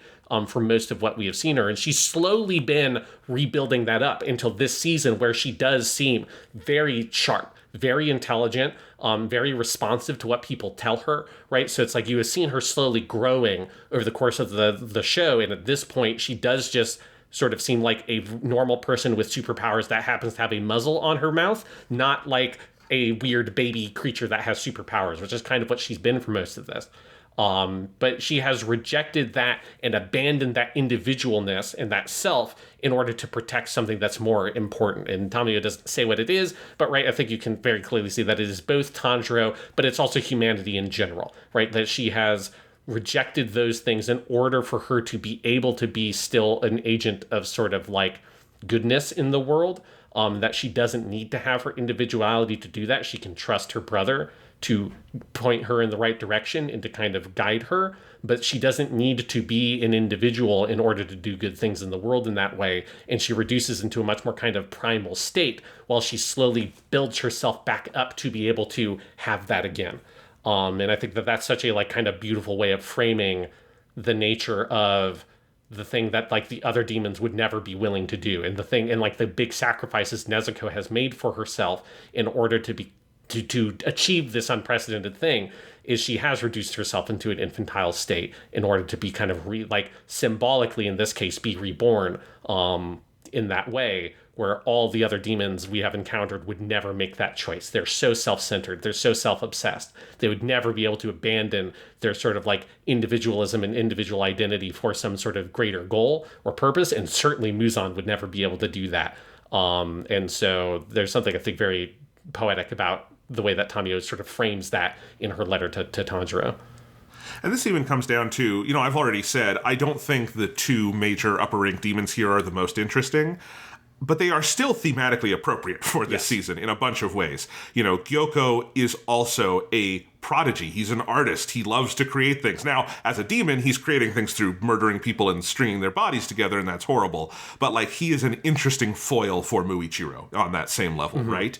And then I think with Hantengu, what they do at the end here, the Toshio Furukawa version of him, the one who has fear on his tongue, that kanji, and is this little old man who is scared and frightened. We get the little glimpse of his backstory in this final episode as Tanjiro is going to finish the job after he thinks he has lost Nezuko. And this character is kind of the exact opposite of Nezuko in that moment. He is kind of the root of all of the demons. He is just this scared old man shivering in the corner because he fears letting go of himself, of dying, of the world existing without him, any of that. It's a very basic human fear. It's an understandable one, but it's one that has allowed him to warp everything to the degree that he thinks he is not only justified in hurting others, and we even see that in the past of him as a criminal.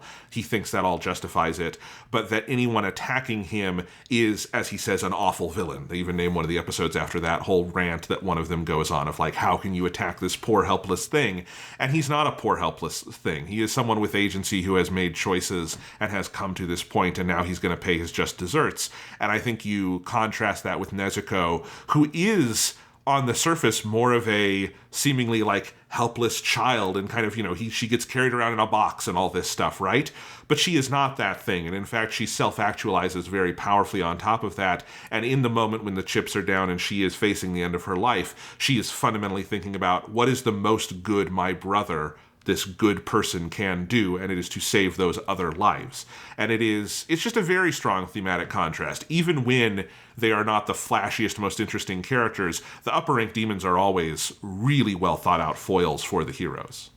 Yeah, and you especially have there with Hantengu that he's this person who, because he was misfortunate in his life, and had misfortune fall upon him in some ways, he uses that as an excuse to do bad things to other people, right? He twists the logic of karma in this disgusting way of because bad things have happened to me, that then gives me the right to do bad things to other people. And he has taken that so far that he just constructs situations in which bad things happen to him so you can justify doing bad things to other people, right? We learn that he isn't actually blind or whatever. It's a very brief flashback, but part of that story I think is really effective is you have the nobleman say, I have had basically Zatoichi visit me before, a blind masseuse visit me before, and when he does, he faces the wall until I speak, and then he realizes where I am, and he will turn to face me, whereas you've been facing me the whole time. You're not even blind. You've been deceiving and conning people and putting yourself in this position where people will do bad things to you so you can justify the bad things and the injustices you visit on other people. And it is such a kind of juicy perversion of the life that Tanjiro lives. And it's very effective in that way. And then, yes, then you have the other one, Gyoko, who you don't really get a big flashback for, but you do. I love his whole contrast with Haganezuka, who is there like trying to polish and fix this sword that was put in, like, basically, you know, Samurai Excalibur, and it was put in this like ancient robot and all this shit. It's a very cool sword. And he's like so dedicated to just like polish this thing off that he doesn't even care that he's being like slowly cut to death by the demon. And the demon is infuriated by this because the demon's like art is so like self-centered and self-obsessed. He's making, it's very much like I'm making art purely for art's sake and just so other people will pay attention and admire me, or like to provoke them. And it's like he's making art for such petty reasons, whereas like Haganezuka has this very pure admiration of the sword and just wants to like sort of, you know, obviously he takes it too far, as Haganezuka takes everything too far, but it is born from this incredible care and dedication to the art of sword making, and he admires it so much that he wants to fix the sword. And I also think there's something there about like the sword is both a piece of art and it's a tool. It is a thing that is both beautiful, but is also a thing that serves a purpose, versus the art that Gyoko creates, which is just meaningless, right? It is,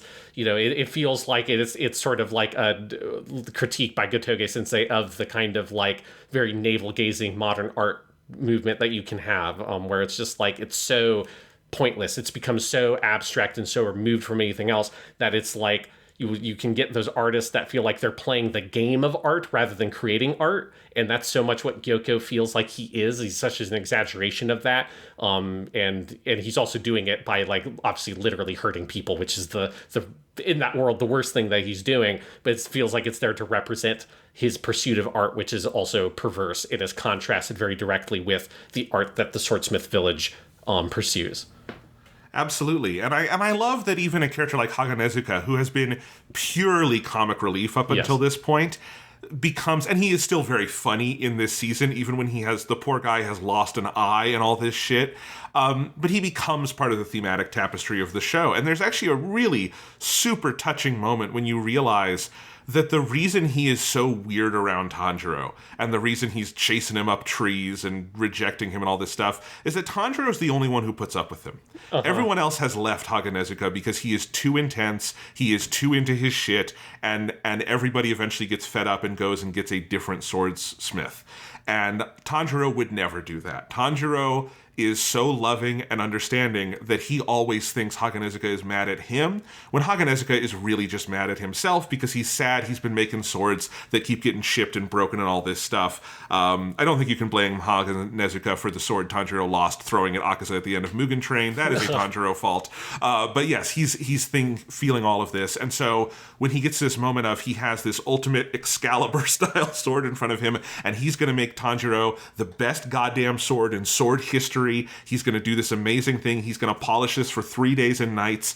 It's funny, and then it is also extraordinarily touching in that moment. Mm-hmm. It is like, because he and Tanjiro actually share something very in common in that moment, because Tanjiro also puts himself and his body to extremes purely for the idea of helping others and creating this thing together.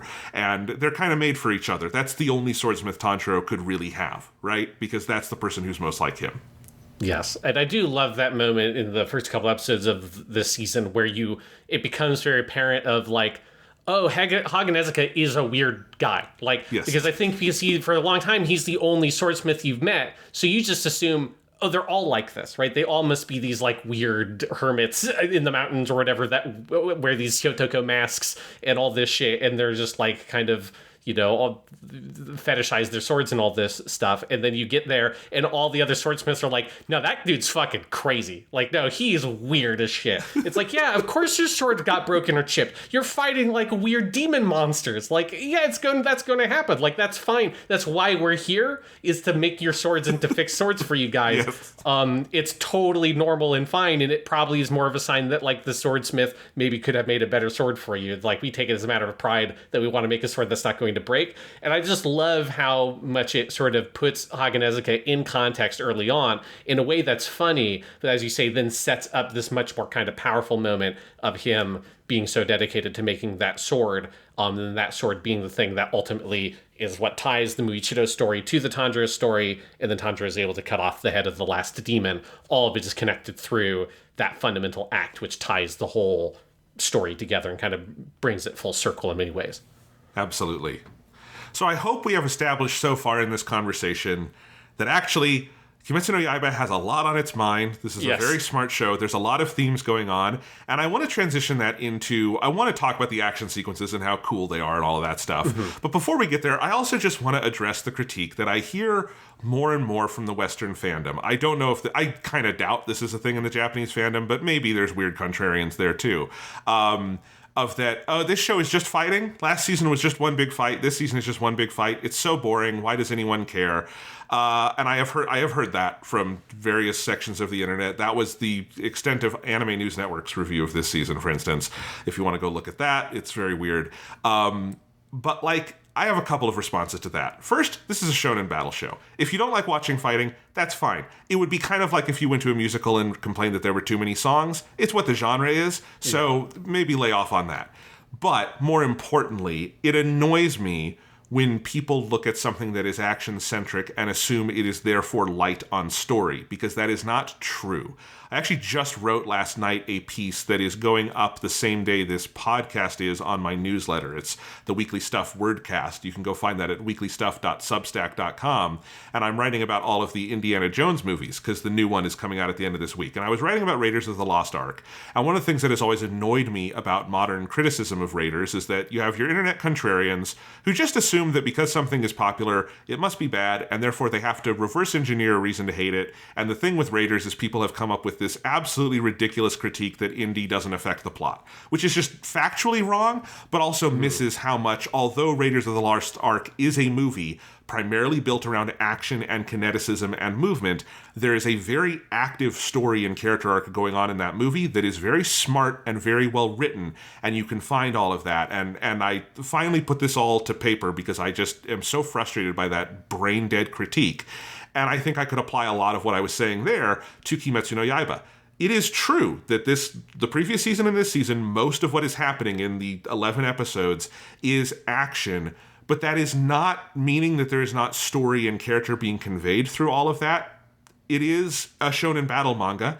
That is its same as with a musical. If a musical was not communicating story through its music, it would be a bad musical. And if a shonen battle manga is not communicating story through its battles, it would be a bad shonen battle manga. And this is a very good one, and it is doing it very masterfully. And I think this season is a good example of that. Muichiro's character arc happens entirely within the realm of a big fight going on, and I find it very moving and smart and interesting.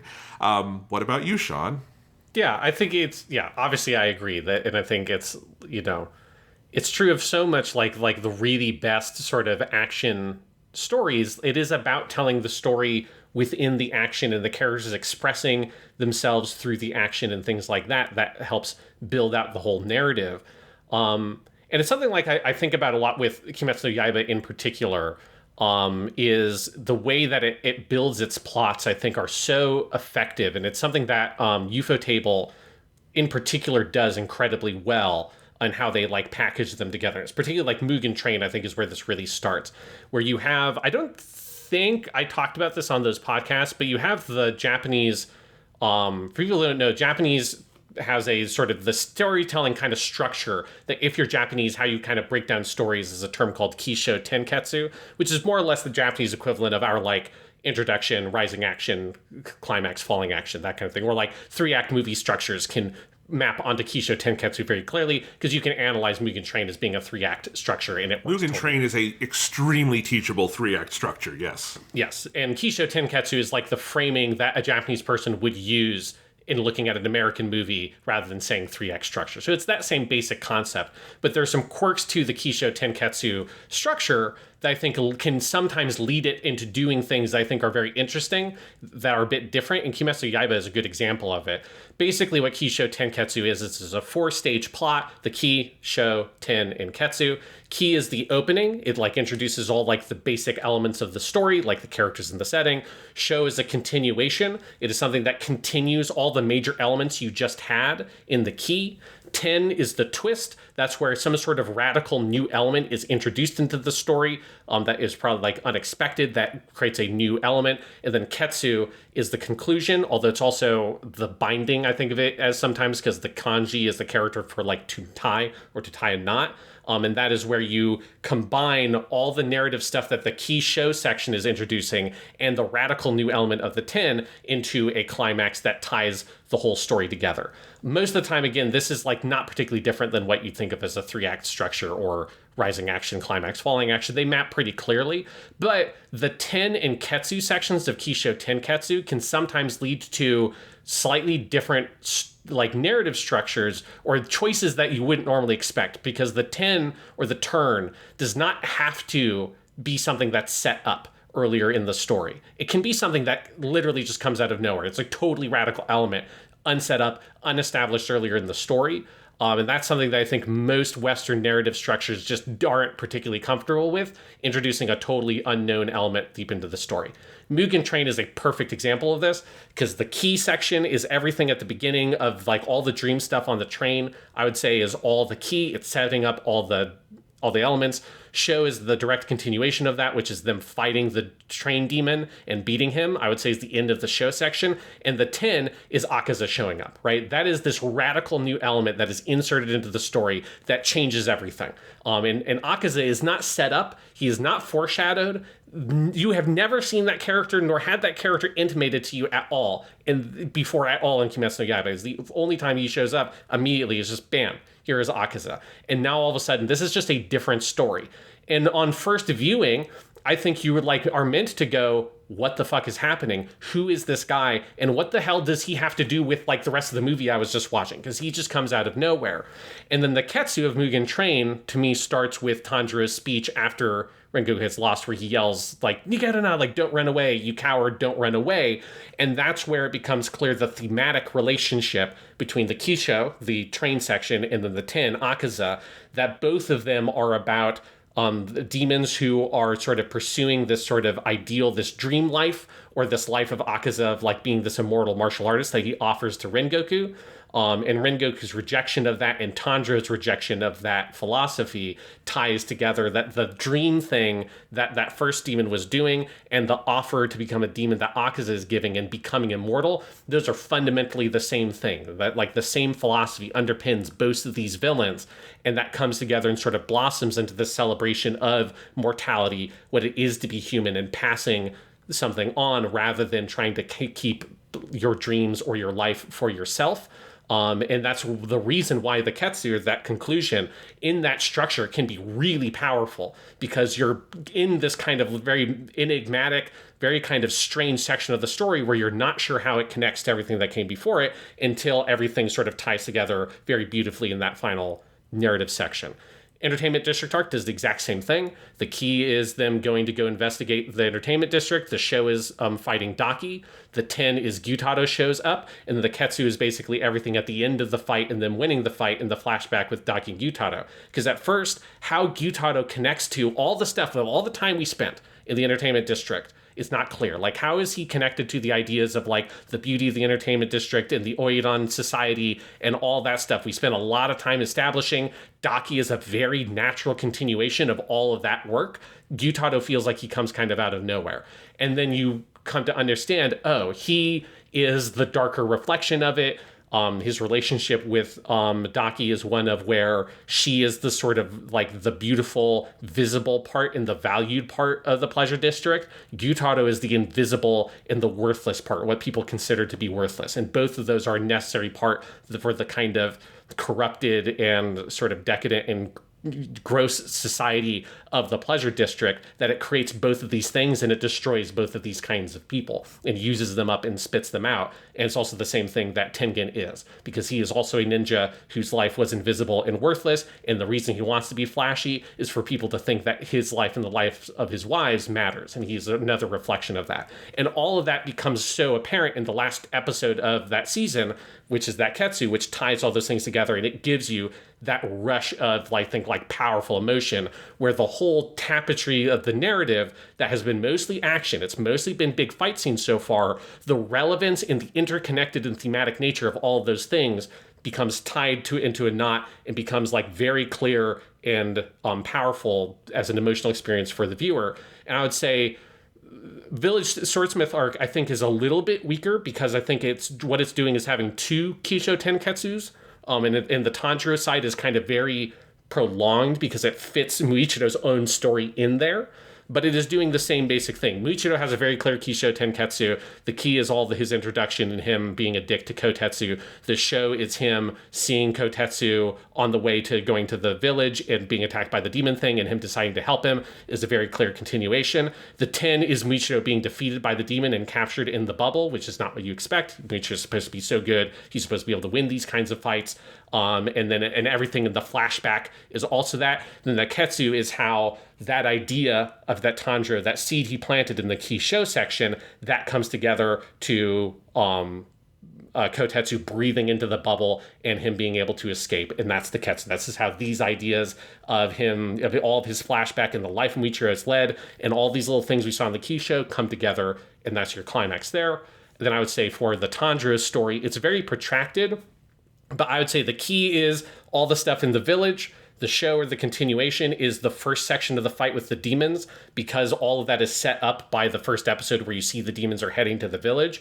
And then I would say the 10 is when the demons combine together into the one demon who then accuses Tanjiro of being a villain. I think that's like the twist. That's the turn. That's the thing you don't expect. The demons have always been splitting up. Now they combine together and they're accusing our hero of being a monster and of being a villain and of bullying weak people. And you're like, how the fuck does all that tie together to all the stuff we've been talking about with the village swordsmith and all that?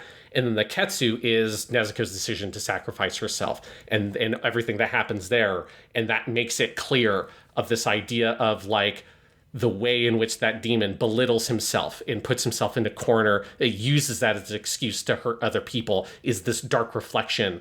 And his accusation of Tanjiro being a villain is this dark reflection of the lives that Tanjiro and Nezuko live, and he's this opposite example of them. And that this self-sacrifice and the selflessness of Nezuko is the like perfect solution to the gross, selfish, and like kind of accusatory life that this demon has lived, and is the way that you can defeat him. And that ties the whole tapestry together. And once again, in that finale, like the end of Mugen Train, like the end of the Entertainment District arc, I think you're like bowled over with the emotional and thematic richness of what has just happened, because what has felt like a little bit disparate has now all come together into such a clear story. And so the reason why I wanted to break all that down, the Kisho Tenketsu thing, is because I think that is the genius of the Kimetsu no Yaiba storytelling structure. Because most Japanese stuff doesn't take advantage, I think, of that potential of the Tenketsu thing, of how different and how kind of like off-putting it can be, of where you're thrown into like a story where you're not sure how this connects, and then having it sort of all dovetail together at the end is so powerful. And it's something that Ufotable, I think, really emphasizes in their adaptation and really puts a really fine point on. And that's where I think you see the genius of the writing and of the plotting and the character writing and the thematic work, as how those arcs all come together so perfectly and fit into that structure so naturally and effectively. And it is done through action. All of the major stages of the show in the 10 for all of these is always action. It's always big fights in which those big twists are occurring. And that's just amazing storytelling to me. And it's why I think Kimetsu no Yaiba is so good, is because these kinds of shonen battle shows do not have tight plot structures almost ever. They're so big, they're so kind of meandering, because they're these big weekly series that have been published for 10 plus years, right? And that can still be very good. That doesn't make them bad. but that means that they aren't tight and they're not very focused. And Kimetsu no Yaiba is so disciplined and focused in how it tells its story in using that structure. Because you can also use Kisho Tenketsu in, like, each of the flashbacks are structured that way. The series as a whole is structured that way. Like, Mitsuru's whole flashback is a very clear Kisho Tenketsu structure. Like, it's so disciplined in how it approaches its writing in that way that's why I think it's so good, and why it is frustrating and feels incredibly dismissive for people to look at and say, oh, it's just action, therefore there's like no story going on. It's like, no, there is such a disciplined story going on here that's communicating so many ideas and so much heart and character and humanity. But if you're just, all you're doing is gawking at the big expensive animation that looks really cool, and you're not thinking about it and engaging with it on a very earnest level, the way that I think the average viewer is, because I don't think the average viewer has that complaint. I think it's like people who are like trying to be very smart and like sort of tackle it as in a reviewer mindset. If you're tackling it earnestly, I think it has that effect in spades, and it's so effective for the audience, clearly because it is like one of the most wildly popular manga anime series ever. Yes, no, I do, to be clear, I generally think this critique is a reverse engineered, this thing isn't resonating with me, but it is popular, so I must be able to outsmart it, which I think is a thing you see sometimes on the internet. But no, that whole explanation is so good, Sean. And I think, like, this is crucial. Like, Ufotable's animation and Gotouge Sensei's, you know, sort of imagination of the choreography of the action is extraordinary, and it's cool and all of that stuff. It wouldn't matter if it wasn't telling a story. It just wouldn't matter, right? It's the same as, you know, the John Wick movies. The John Wick movies have incredible action, but the reason that action works is there actually are characters in a story going on that's interesting and compelling and drives all of that. Or to give another anime example, the Dragon Ball Z movies have spectacular animation. Dragon Ball Z Movie 8, the Broly movie, is one of the best animated things you'll ever see. Just spectacularly done, and I think it's one of the most boring 80 minutes of film ever made. I do not care, even though I can look at it and intellectually go, every animator on this brought their A game and did phenomenal individual work. I don't think it really matters, because who gives a shit? There is definitely not a good Kisho Tenketsu going on in Broly, the legendary Super Saiyan. But in Demon Slayer, there absolutely is. And I think this season is, you're right, I think there's the two sort of interlinking Kisho Tenketsus, and they are done very well. Even if I think that is also a good critique of maybe how this season has a little less cumulative power than the last two major arcs. I think that is a good explanation for that as well. But yeah, all of the cool big action beats that we get here, when they hit hardest, it's not just because Ufotable is bringing their A game as animators. It's because they also understand the story and how to pace it and why it matters and why this moment deserves all the extra time and money and polish. And some of it is that kind of like bigger picture storytelling stuff, and a lot of it is also like those smaller things of like little builds and releases of tension in like moments where it becomes desperate for the heroes, and then Kanroji comes in and saves the day, and like those like kind of little beats are always so well executed and paced out incredibly well. And you have like a very good interplay of all the different characters. Like here, one of the things I just love so much about the action of this season is how much Nezuko is able to do. So I think you were talking about earlier, it's like you kind of forget in the manga because you don't have like the voice acting, you don't have all the movement and stuff. It was like easy to kind of forget, oh yeah, she's just a constant participant here. There's no, like in the entertainment district arc, she gets her one big scene, which is great. She fucking kicks through the stomach of Daki, and you get to hear Miki Swashiro give like the 5-second noise running through everything one would feel if their stomach had a hole kicked in it all of a sudden, which is just one of my favorite like gasps in the history of anime. It's so good. It's just this like real range of emotions that character goes through. And it's really cool in that season. And it's the smart way that they're kind of building up her character. But you get that one big scene with her, and then she's gone until the end, where you get adorable little baby Nezuko running around with Tanjiro on her shoulders, which is fucking great. But here, she's just kicking ass the whole time. And what I love is that she's never...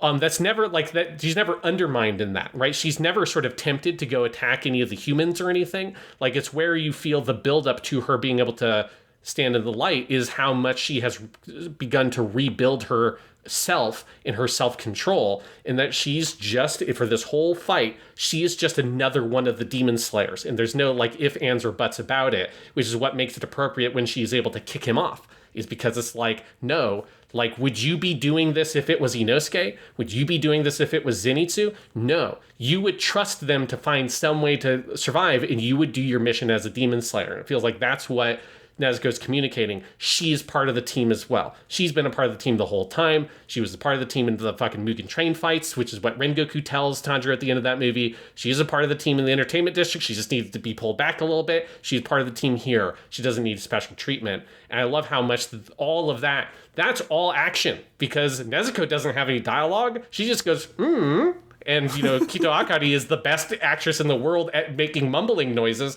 And, you know, I'm so happy for her that the muzzle finally gets taken off and she gets to say some actual lines of dialogue again. It's like, she's so good.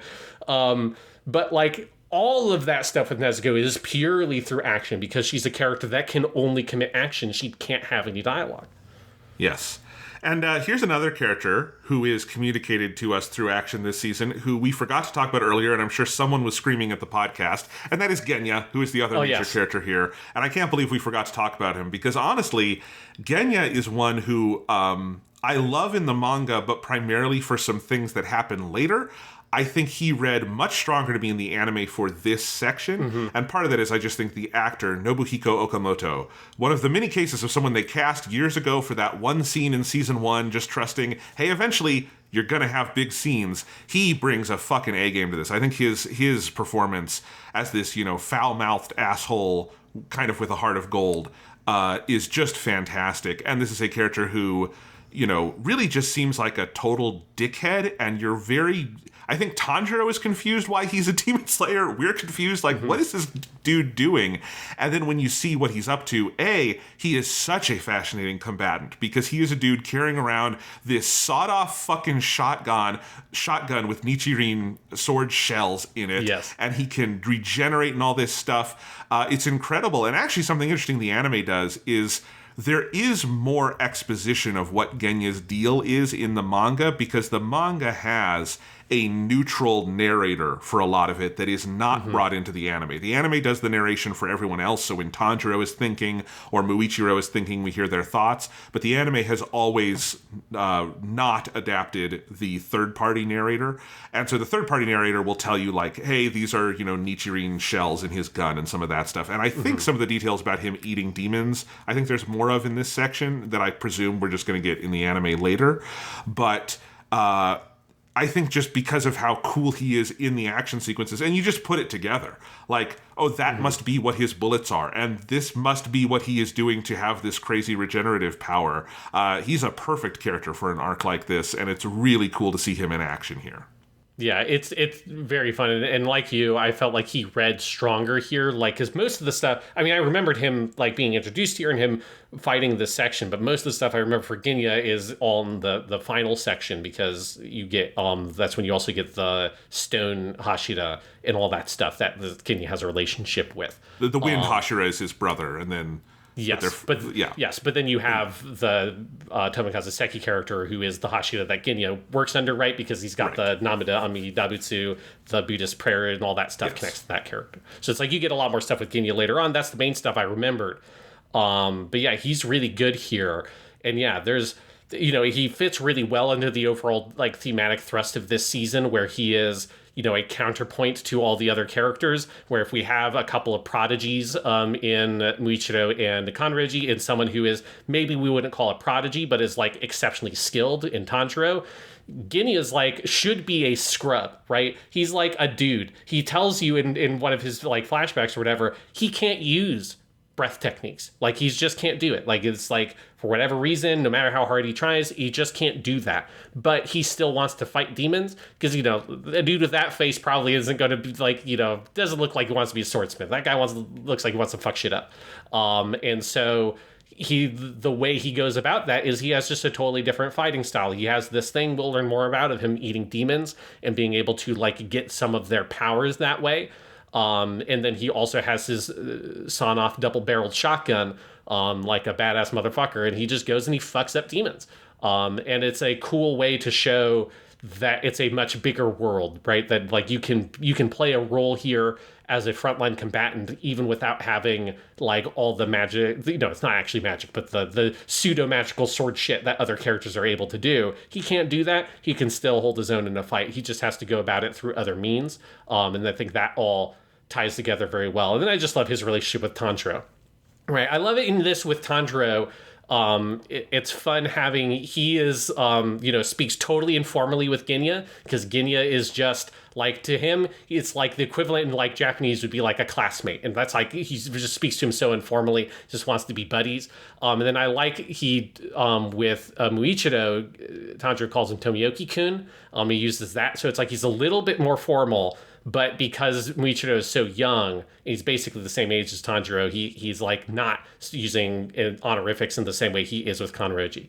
And there's just something about the relationships there between all these characters of different ages and stations. I just like the way that Tanjiro responds to them differently, but especially with Genya, Tanjiro just wants to be fucking buddies. Like, come on, man, like we can be pals or whatever. Like even though, I broke your arm when I first met you, when you like almost like killed this little girl. But it's like, let's water under the bridge now. We could just be friends. And Genya's like, what is with this fucking lunatic? There's that scene where they're they're staying in the same house together, and there's that scene where they're eating dinner, and Tanjiro is just, it's funny because it starts off as exposition. Tanjiro is explaining things, and we think it's just maybe narration, and then we cut into the scene, and he's talking to Genya, like, hey Genya, hey buddy, I want to tell you about my day, and he's going on, and Genya is like just sitting there like, when is he gonna shut up, this fucking annoying kid? It's great. And I think going back to what you were talking about with Genya is such a fascinating character, because he is, in other versions of this story, he would be the underachiever. He would be another one of those guys at the Butterfly Mansion who is taking care of Tanjiro and bringing in the cake every day, right?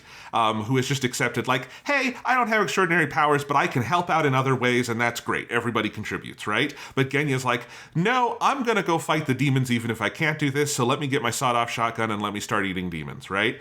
It makes me, it's a counterpoint. It made me think of another way the Harry Potter stories are so fundamentally uncreative is that this is a mechanic in the world of Harry Potter as well, that some people are born as witches and wizards but don't have the ability to do magic, and they're called squibs. And all of the squibs we meet in the life of Harry Potter are pathetic, awful characters who literally not only don't contribute things, but are fundamentally bad people, like Filch, who is the custodian at Hogwarts, who tortures kids. He's a squib, we learn, and that is why he is such an asshole, is that he can't do magic, and so he's a bad person. And now I'm thinking, how cool would it be in Harry Potter if one of the main characters was a squib who found some other interesting way to harness magic and help the characters out? And that's kind of who Genya is. And that's interesting. It's an interesting thing. Harry Potter would never do that because it's written by an uncreative bigot. But this is creative and good.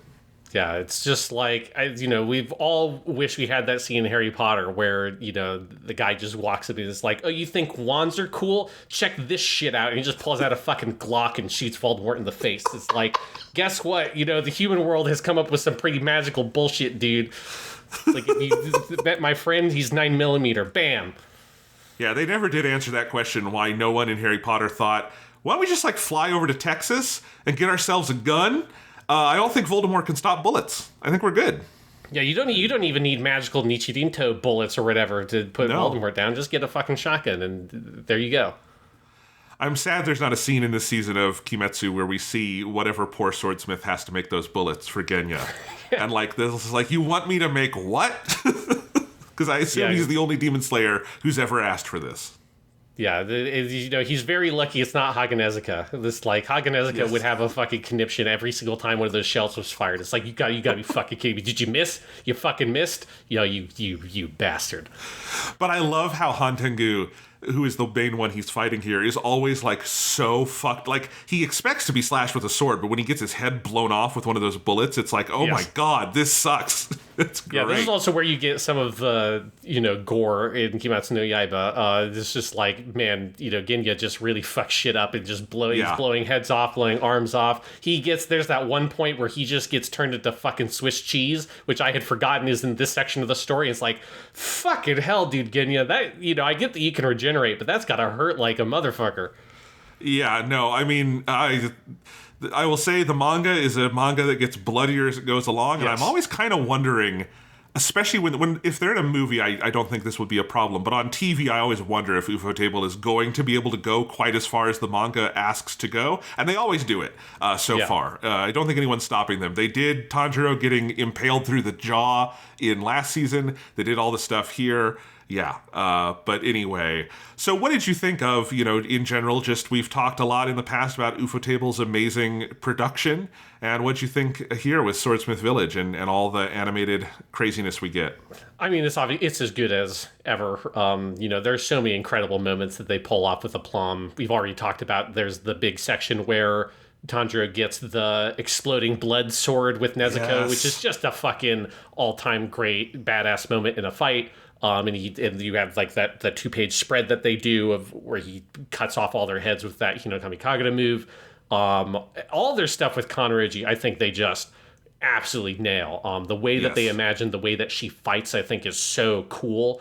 And it does kind of recall, since, it wasn't that long ago that we watched through all of Kata no Kyokai, it reminds me a little bit of the kind of very lithe and kind of balletic way that you have Shiki fight in that series. And obviously Kanroji has her giant whip sword, but it's still like the movement and the weight of the character and the way that she moves through the world has that kind of very dance-like quality to it, which is the thing I like about Kanroji's character, right? Is that it's the thing that's special about her, like, muscles in her body or whatever, is that she both has, like, incredible strength, but because it comes from the density of her muscles, which obviously this is fucking impossible, but in the world of Kimetsu, we'll accept it. From the density of her muscles, it allows her to exert incredible strength while having a very sort of compact body. So, right, you're someone that's built like Arnold Schwarzenegger, yeah, you can lift really heavy shit, but the movement of your body is restricted by the literal mass of your muscles and how big they are. And so I think that's just like a cool concept. And then the way that they animate her sword is awesome. All the stuff with Muichiro's mist in terms of their 3D effects is really good. And you get a great moment where you're reminded once again, none of that is real. It's not actually happening. It's just artistic license. He's not actually creating mist, because there is the moment where Gyoko, the demon, is like, it's the move where Muichiro creates like a field of mist, quote unquote, a field of mist, and it keeps on seemingly disappearing in it. And Gyoko very specifically says, it is almost as if I was covered in a field of mist. It's not that he literally is, it is almost as if it were like that. And I just love Kimetsu no Yaiba's dedication to, it's not actually magical sword stuff. It's almost like it was magical sword stuff, and it's very good. But all the like particle effect stuff they do there, that's like very classic Ufotable 3D stuff, and it just looks really good. Oh, yeah. I mean, it's Kanroji, as we've talked about, that's just a character they were born to animate. Like to the point that you almost wonder, Gotoge's writing the manga, like, I hope Ufotable gets this, because, like, who else would have been able to do that character, right? Like, what other studio has that specific skill set that is, like, as you say, it goes all the way back to 2007, the first Kara no Kyokai, because I was thinking about that, too. Shiki's fight on the roof in the first Kara no Kyokai absolutely feels like a blueprint for a lot of what Kanroji is doing here, and it is amazing. A side effect of the demons that we have in this season is that we do have quite a few more all CG elements on screen. We have more 3D characters. I think for Hantengu, you have all the big wooden snakes that are coming up. I think those look great, and all of that stuff is fantastic. And the way they are able to put those into a world that is still basically a 2D anime world, and your characters are still 2D anime characters, but then they are able to move three-dimensionally around them. It is an incredible bit of sort of synthesis of ways of envisioning animation, and that is, that's just Ufotable at their best. I think some of the stuff with Gyoko, and he has all the, like, weird, like, fish things he makes in all of his pots, some of those, I think it's very much I think it is intentional that they look uncanny and a little rough. But I don't know, once in a while I thought maybe like they were leaning on them a bit too much. Just some of that is just, it's like it's a noticeably like kind of messier kind of animation than Ufotable usually goes for. But I also understand how that is kind of the point, is that they're supposed to look uncanny and wrong. So I kind of vacillated on that. Yeah, I think like it took me a little bit to get used to, but I ultimately liked the direction they went with his weird fish monsters, because they are so ridiculous. And Joko is such, like, he's by far the silliest of all of the demons, right? Like, so much so that he doesn't even, like, get a big, full, proper flashback, and he's, like, he's almost, like, he borders on being a joke character up until he then starts doing shit that is also, like, very, like, gross and inhuman, like his giant Hannibal-esque serial killer body art thing. Yes. But yeah, there's something about the, like, very strange fish monsters, because they don't actually look scary, but there's something about, like, representing them in this sort of impossible 3D where they're very intentionally not done to integrate into the rest of the animation style the way that the wooden dragons are, the way that the obi is in Entertainment District Arc. It reminds me a little bit more of kind of stylistically what they went for in Mugen Train with the weird fleshy train stuff, where sometimes that felt like, oh, they are trying to make this feel organic, and it's like it's like of a different world. It's something that you could, like, reach out and touch almost more than this sort of abstract 2D imagery, which is what most of their other stuff is. And I think there's something particularly of having that contrasted very directly in this one season, where you have the wooden dragon stuff, which looks fucking flawless and integrates perfectly, and then you have the fish, which are, like, very jarring and very bizarre looking. And for me, like, yeah, it's a little weird, but I ultimately kind of liked that they went in that direction. But either way, it's like, whether you like it or not, it's clearly an intentional choice to design them like that. Yeah, if Ufotable wanted them to look photorealistic, they have the time and resources at this point, right? Again, their movie release of episode 1 made $60 million. They're good. This is not like the Full Metal Alchemist movies where they're like, oh God, we can only animate Al for 5 minutes. Yes. that is not what's going on in Demon Slayer. No, I think it works. I think in terms of, like, my favorite animation, though, some of it isn't even in the set pieces. Like, I think the Mu and Muichiro episode, his flashback and story and everything, just like all the just basic image composition of his flashback material, the just beauty of the backgrounds where it feels a little heightened. This is memory. This is his vision of, like, this idyllic time.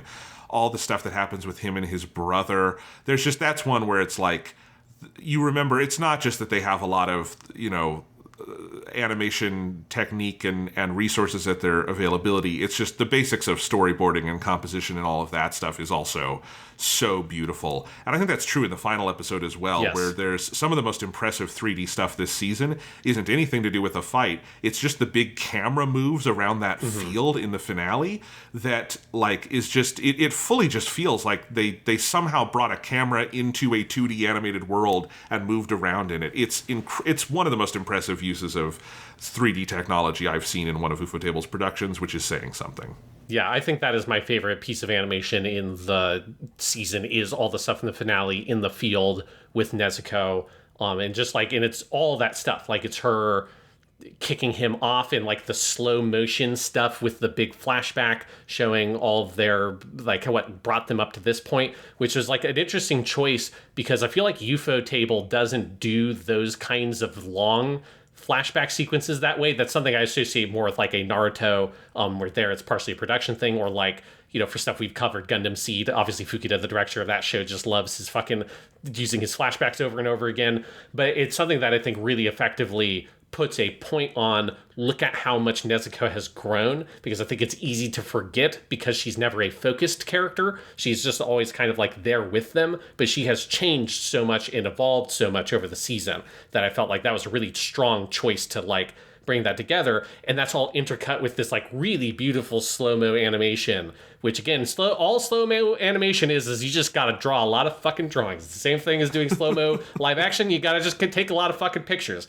So whenever it's slow-mo, it's like, man, you just gotta draw a lot of images of Tanjiro very, very slowly spinning through the air, and Nezuko very slowly, like, rotating back, and then her hand, like, the amount of time they spend on her hand coming across her body and then slowly making a fist, which is such a powerful image, and how long they linger on that movement and everything to do with that. And then when it comes back to her being there in the camera spinning around Nezuko as she's in the field in the sunlight, like, all the animation in that location, like, that stuff is the best work they did this season, I think.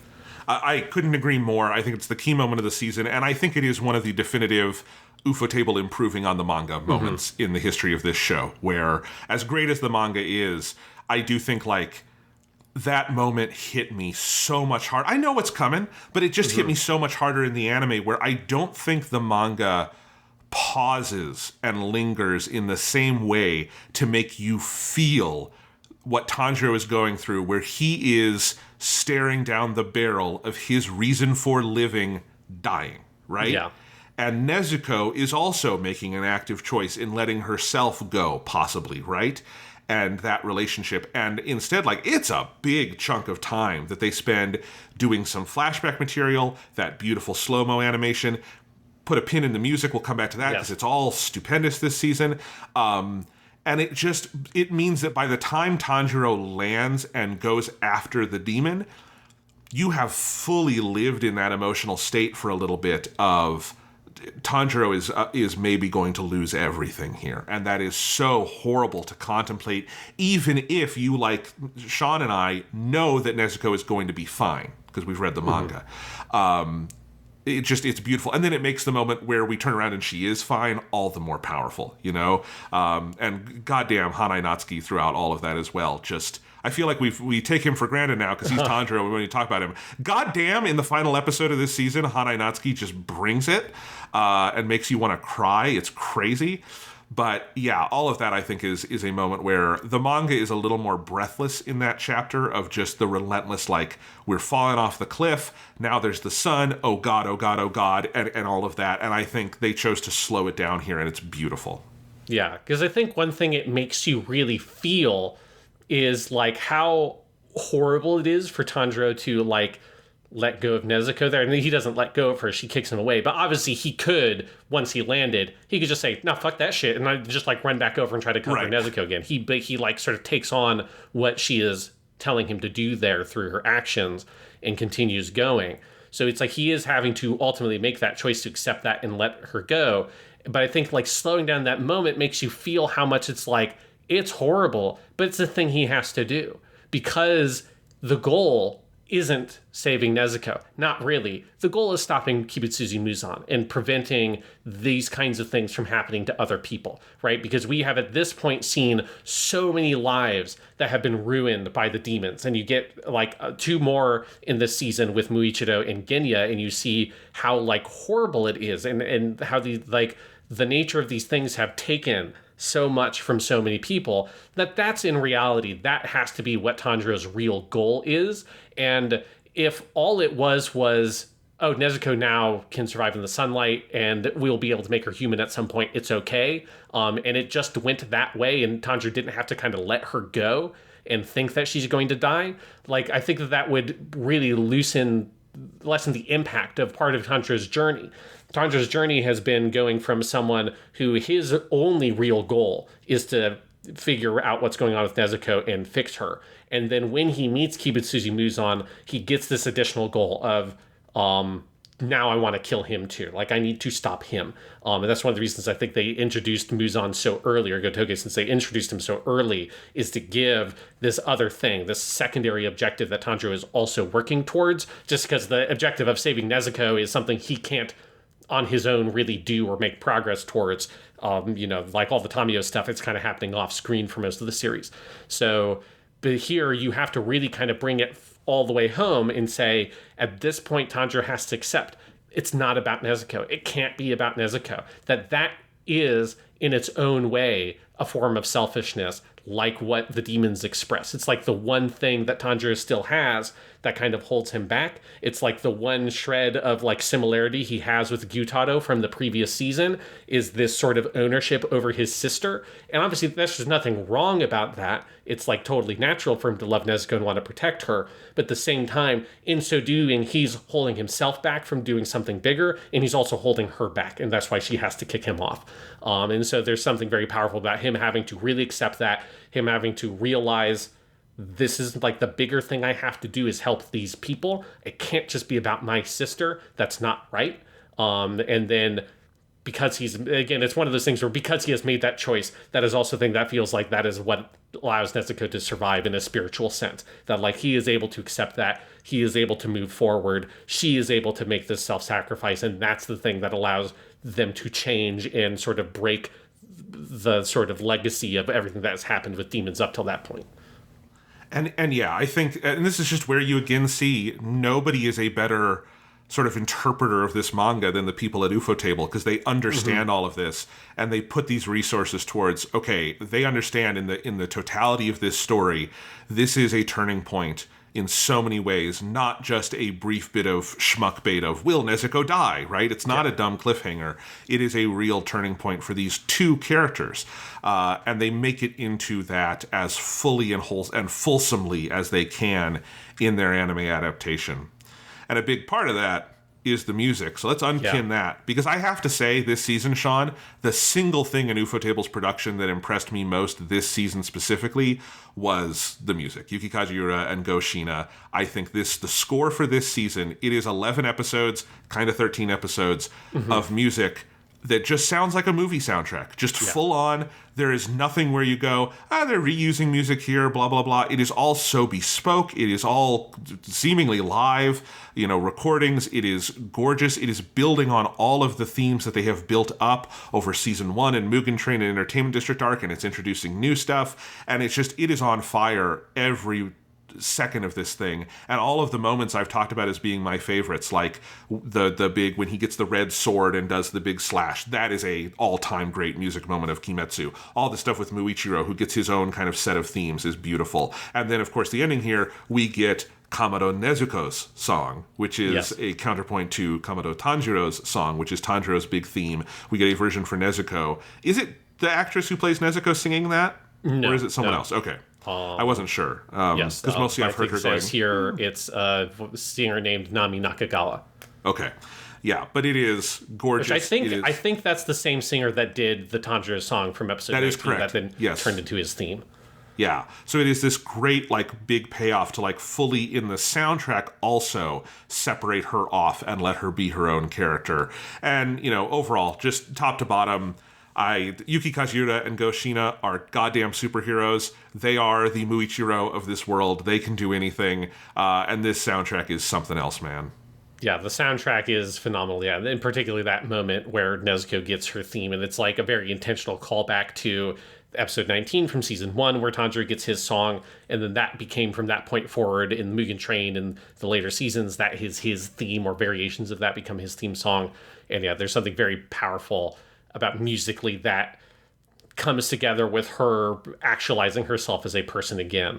It's so good. And then, of course, you also have the opening and ending themes here, which are phenomenal this season. We have new people here. We're not with the Ufotable or Kajiura Yuki regulars. We have Man with a Mission, who we know very well from Raise Your Flag, the first opening to Iron-Blooded Orphans. And then we have Mide, who I don't think we've covered a show that has used her, but she's gotten pretty big in the last few years, doing a lot of anime openings and endings, as well as obviously her own albums and stuff. The big thing I know Mide from is she is, it's pronounced Mide, but it's written Milet. If people are confused, it's meant to be pronounced Mide. It's kind of like Ame in that way. But she did the two ending themes, Prover and Tell Me, from the Fate Grand Order Babylonia anime, and both those songs are fucking incredible. Particularly Prover is amazing. And so it's kind of a duet in a way. Both of them are kind of duets of Man with a Mission and Mide. The opening being Kizuna no Kiseki, which I believe Man with a Mission wrote that song, and then Koi Kogare has both of those singing, but that is a Kajiura Yuki song, and you can tell because if it had only female vocals instead of also male vocals, it would just be a song from God, what's the band? Kalafina. Kalafina. Yeah, who did, yes. Yeah, it would just be a Kalafina song if it didn't have a male vocalist in there. It is so funny how much it is just a Kalafina song, and I love it. But yeah, the opening and ending themes have always been great. They are fucking great here as well. Yeah, no, I could do a whole podcast talking about Kizuna no Kiseki. So they had this in the theatrical event to the Swordsmith Village. They had it the same as it is in broadcast, where the theme song plays at the end of episode 1. And so I heard it there, but they hadn't put the single out yet. They didn't put the single out until the show premiered on April 9th. So for that month, between March 3rd and April 9th, I had this song stuck in my head that I could not. The only way you could find it is people had uploaded on YouTube basically recordings from in the movie theater of the song, and I was listening to it because I love. This is my favorite Kimetsu opening. It's one of my favorite anime openings ever. It's just a phenomenal song, and I'm a pretty big Man with a Mission fan. After Raise Your Flag, I've actually listened to a bunch of their other albums and stuff. Did you know they did a whole cover of AC/DC's Thunderstruck, Sean? No, okay, I need to. Okay, go find that. Man with a Mission doing Thunderstruck. They are great. I love that band. And this is like, it's such a phenomenal song. It's probably my favorite song by them. I think Mirai doing the other half of the vocals is really incredible too. Just their duet. They did this on the First Take, the YouTube show where people do their songs often acoustically. Man with a Mission I don't think swings that way. So it is not done acoustically for them, but it is still a really cool live performance of the song. I have listened to this song a ludicrous amount of times at this point, and I feel like I get more hyped by it each time. It is just like the ultimate fucking anime hype song. I love it so much. Basically the main chorus especially, but God, the guitar part, the opening that's kind of like a samisen part or something, all of it is just incredible. I love it. I particularly like the opening, which is a shamisen with backing by shakuhachi, which is like the traditional Japanese flute, and then that transitions into the rock thing, and it's so good. I love it because also in the animation, it starts with like kind of black and white, grainy looking animation of forging, and then it slowly turns into color as the modern instrumentation comes in, which is fucking great. It's a fucking banger of a song. I particularly also, I really loved Mirai as a singer. I've always found her very interesting because I believe that she like did study abroad in Canada or something, because she's got very naturalistic English pronunciation. She has a lot of English lyrics in her songs that she wrote. And she's got a very like, I feel like is a much more Western style to her voice and her singing that's like a lot more like, it sounds like Adele or that kind of tradition of sort of like modern Western pop singing. And it's just such a different style than J-pop, which you think you associate more with like kind of that very bright sound that Lisa's kind of like the kind of poster child for.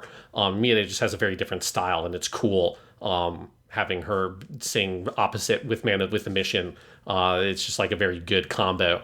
And then having them come back for the ending theme is really good as well. But yeah, it's... the ending is more her. They're doing more of the backing, and she's more of the lead. I like how they kind of flipped it. So the opening is a little more Man with a Mission. The ending is a little more Mirai. And you're right. I mean, you can tell how good a singer she is because her vocals are frankly better in the First Take version than on the studio track, because she's just going for it live in the moment, and she is just such an incredible talent. Yeah, and I was not familiar with her before this because I have not seen some of the anime she's done. But yeah, now I want to listen to a bunch of her stuff. So this is why big artists do anime themes. They get a lot of streams after it. Yeah, she's done a couple of other First Take videos that are worth watching because she's one of those. She's just such a talented singer on her own, kind of like Lisa, where getting it like pretty unfiltered, rather than having like the big studio release that's been like, you know, produced to death. Like there's just something about getting it really raw that sounds so fucking good. I do also, if people have not seen that First Take video for Kizuna no Kiseki, they really should. And Man with Mission did one for Raise Your Flag as well. That it's because it's very funny, because if people don't know, Man with a Mission has a whole gimmick where they have like the wolf masks or whatever. And like the First Take people have to shoot around that so that they don't show the faces of the people singing, because obviously they're not having their faces obstructed by a big wolf mask. I don't know how the drummer sees, because he's got a full wolf mask on, so they're just able to like shoot him however they want with the camera. I have no idea how that dude sees the drums, because there doesn't look like anywhere in that mask to look through. It's great. It's also their DJ is the same way, and there's this great moment where I don't know if you would call him the DJ, but he's the person running the like all the synths and everything that they're playing. Yeah. And there's one moment in the music video for First Take where he like, as they're building up to the chorus, he just jumps in the air and comes back down to like touch the vinyl again. Oh God, it's so cool. And yes, it is very funny to see how they have to shoot around the wolf masks. It's great. And of course, Mirai is just this normal Japanese woman. Yes. And everyone else has a wolf mask. I love it. Yeah, it's very good. I don't know, Jonathan, have you ever read or looked at the Wikipedia page for Man with a Mission? I think so. I don't know. So I'm going to read for you, Jonathan. This is just one paragraph. This is the background section of Wikipedia because they have lore. Man with Mission has lore. So I'm just going to read this out for everyone's benefit because I just fucking love this. Before becoming popular, the band invented a backstory for why they wear wolf masks, which involves them being created as the, quote, ultimate life form by Jimi Hendrix, who's described by the band as being the doctor of the guitar and master wolf biologist. They were then frozen in Antarctica for years. While they were frozen, they had been listening to all kinds of music from all around the world before later escaping and emerging on the Japanese music scene. How is this not an anime? How is this not either a movie and it's a big musical, Man with a Mission does all the music, or fucking give me a full multi-season TV show like about them coming out of the ice and you're going to have flashbacks to them learning their craft, their wolves. Oh God, it'd be so cool. Yeah, and I'm just so obsessed with the question of what is a master wolf biologist? Are there biologists that just only study wolf shit? It's like, I'm not a master biologist, I'm a master wolf biologist. Quick, Sean, which legendary Japanese voice actor do you cast as Jimi Hendrix in the Man with a Mission anime? Oh my god. My mind immediately went to Shinichiro Miki. That's where I'm going. I want the world's coolest sounding Japanese Jimi Hendrix. I love it. Also, if you don't know the names of the people in the band, they are Tokyo Tanaka, Jean-Ken Johnny, Kamikaze Boy, DJ Santa Monica, and Spear Rib. Not Spare Rib, Spear Rib. Yes. What a band. I love these guys. Yeah, Man with Mission is a top tier band. It's very good. Yes. And it was cool because UFO Table tends to kind of work with the same set of musicians for a lot of their openings and endings, and it was cool to have two new, because I don't think they've worked with UFO Table before, right? No, they've never done UFO Table. Also looked up because I was curious if like Mide had done any Sword Art Online or something, which would have also been Kazuya Yuki, but no, like this is, as far as I can tell, this is the first time they've worked with either UFO Table or Kazuya. Yeah. Because I assume we will definitely get Lisa and Aimee back at some point for later Demon Slayer stuff, but I like that in this middle period we're expanding the range because it's very cool. And also I did realize yesterday going through it, the first take has videos of all the Demon Slayer openings, even Akaboshi, the one for the Mugen Train TV version, which is really cool because all of Lisa's are just solo, her and piano, and Akaboshi is her with Yuki Kajiura on piano. So if you want to see Yuki Kajiura playing the piano, you get to see that there, and it's very cool. Yes, Demon Slayer just has, UFO Table in general just has like a very strong tradition of really great opening and ending themes, and it continues here. It's just great across this whole show. What else to talk about here? I feel like we're kind of wrapping up. One thing I wanted to shout out, this is something I wanted to make sure I didn't forget, because this is a thing that just kind of blew my mind. This is probably the most I have ever seen a character get elevated by who was cast to play them. And that's Muichiro's father in the flashback is voiced by Sugiyama Noriaki, Emiyashiro from Fate Stay Night, Sasuke from Naruto. Yes. This is a character I didn't even remember existed in the manga. Like, I thought I had totally misremembered what Muichiro's story was. Because when the whole thing starts happening and Muichiro's, like, hallucinating Tanjiro saying things to him, and he's like, but you never said that to me, Tanjiro. I thought it was going to be, oh, that's his brother. Because I remember the twin brother thing. And then it's this other guy, and it's Sugiyama Noriaki's voice, just, like, it sounds unbelievably cool. Muichiro's dad is the coolest person in fucking the two coolest people in all of Kimetsu Yaiba are Muichiro's dad and Tanjiro's dad, because Tanjiro's dad is voiced by Shinichiro Miki. And so it's like these two really cool dad dudes, but this Muichiro's dad is so cool. It's like, did I just totally misremember what Muichiro's story was? I thought I got it mixed up with Genya's, because Genya's has this whole thing with his brothers. Like, maybe the whole thing was Muichiro was with his dad, and his dad got killed, and that's why he became a Demon Slayer. I don't remember that. And then it's like, no, it is the brother. It's just the dad is a bit character in that cutscene. He doesn't even have a name. He's just credited as Tokito's dad. And I just thought it was fucking ridiculous. It's like, they got such a good voice actor, and Sugiyama just gives the coolest sounding performance. Like, I want a whole show that is just about Muichiro's hot dad voiced by Sugiyama Noriaki. Like, that's just like, give me that prequel movie. Like, this dude is the coolest fucking motherfucker in Demon Slayer. I loved it so much. That bit of animation about, is it Muichiro's dad, or is it, maybe I'm getting them back mixed up. Genya and Muichiro both have stories about siblings. I'm getting this mixed up. I'm thinking of Genya's backstory where his dad goes out to get the like special plants, right, to save the mom. No, that is Muichiro's dad. Okay, yes. I'm getting them mixed up because they're both stories about parents and siblings, and that will be important later on. Because just so you know, Genya and Muichiro will have interactions in the future, and their backstories do matter to that. Anyway, I don't feel like that's really a spoiler. No. Just you've set this up very clearly as a parallel. But no, that little piece of animation of him like going out on the ledge where he dies and all of that is like one of the most intricate pieces of animation this season. Yeah, it's just incredible. For whatever reason. They put so much effort into all the stuff with Tokito's dad and got like a Ufotable classic voice actor here, the voice of Muichiro himself, to play the most bit fucking character imaginable. I just found it incredibly funny, but now I just want the flashback movie that is where you find out Tokito's dad, who presumably is himself related to the first swordsman, right? If Muichiro is. Yes. And it seems like Muichiro's dad has the red eyes and all that shit. He looks kind of like the first swordsman. I want to see an anime where we learn, like he knew Tanjiro's dad. And let's just have the hot Kimetsu dad anime with the two coolest dads in anime just like teaming up and they were like a buddy cops or something 30 years ago. That's like the untold story you never knew you needed in Kimetsu no Yaiba. Be pretty good. Also, I'm learning, or I had forgotten this, that Tanjiro's dad is just named Tanjiro. Tanjiro right. was the father of Tanjiro. I like the naming conventions in this family. That's very funny. Yeah. One other thing with this season I wanted to mention, Sean, I really like they added a scene that is not in the manga to end the season where you have Tanjiro leaving Swordsmith Village in the wagon and everyone is out there kind of wishing him goodbye. This is where they play the theme song again, same as they did in season 2 where they end on the theme song. And it's just a really nice, sweet ending. In the manga, this kicks in very like seamlessly into the next thing that happens, and so there is no kind of like little denouement moment like that. But of course, this is the end of a season of TV, and we might not see more for a while. So I think this was a very smart way to end the season. Yeah, it's a good little moment. I do like that they're like, there's something that doesn't make any sense about them being still like, oh, let's put on the eye mask and the earplugs and all that shit, and let's rebuild. And also, they're all rebuilding their village. It's like, why? You do know the demons know where you guys live now, right? Like, you probably want to get the fuck out of Dodge.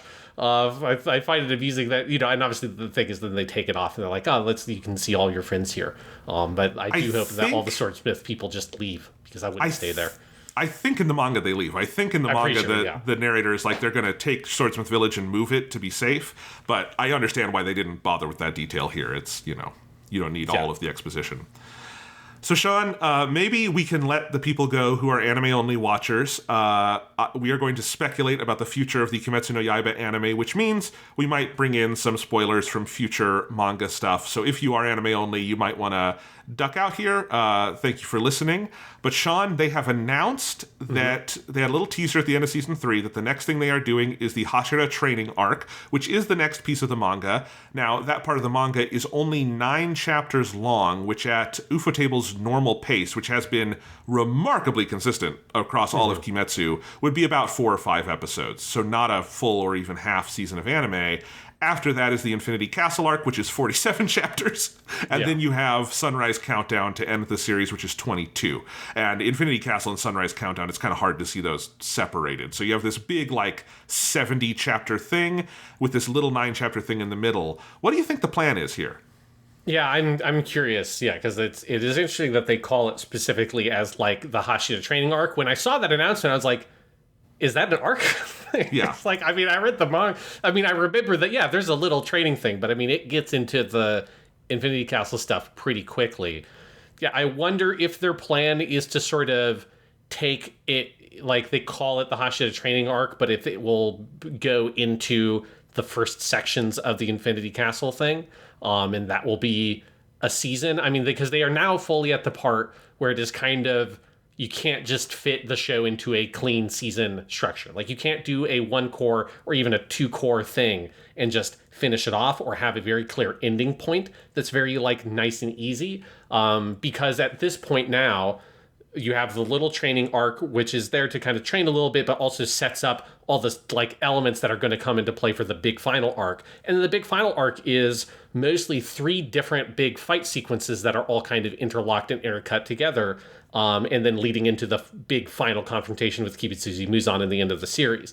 And that, like, I feel like the interconnected nature of those three fights makes it hard to envision how would you break that up to stop a season of TV in a very elegant spot is, I think, a hard question. So I think you're of course left with the option of they could pull a Heaven's Feel, which would be awesome, and just say we're just going to do movies and try to package it up that way, where like you still have the issue of where do you start and stop individual films, but I think that would like be a little bit easier than let's do a year on this like TV show season, then we're only halfway through, then you have to take a year break or something to work on the next season. I think there's something about doing movies that maybe would feel a little bit more elegant.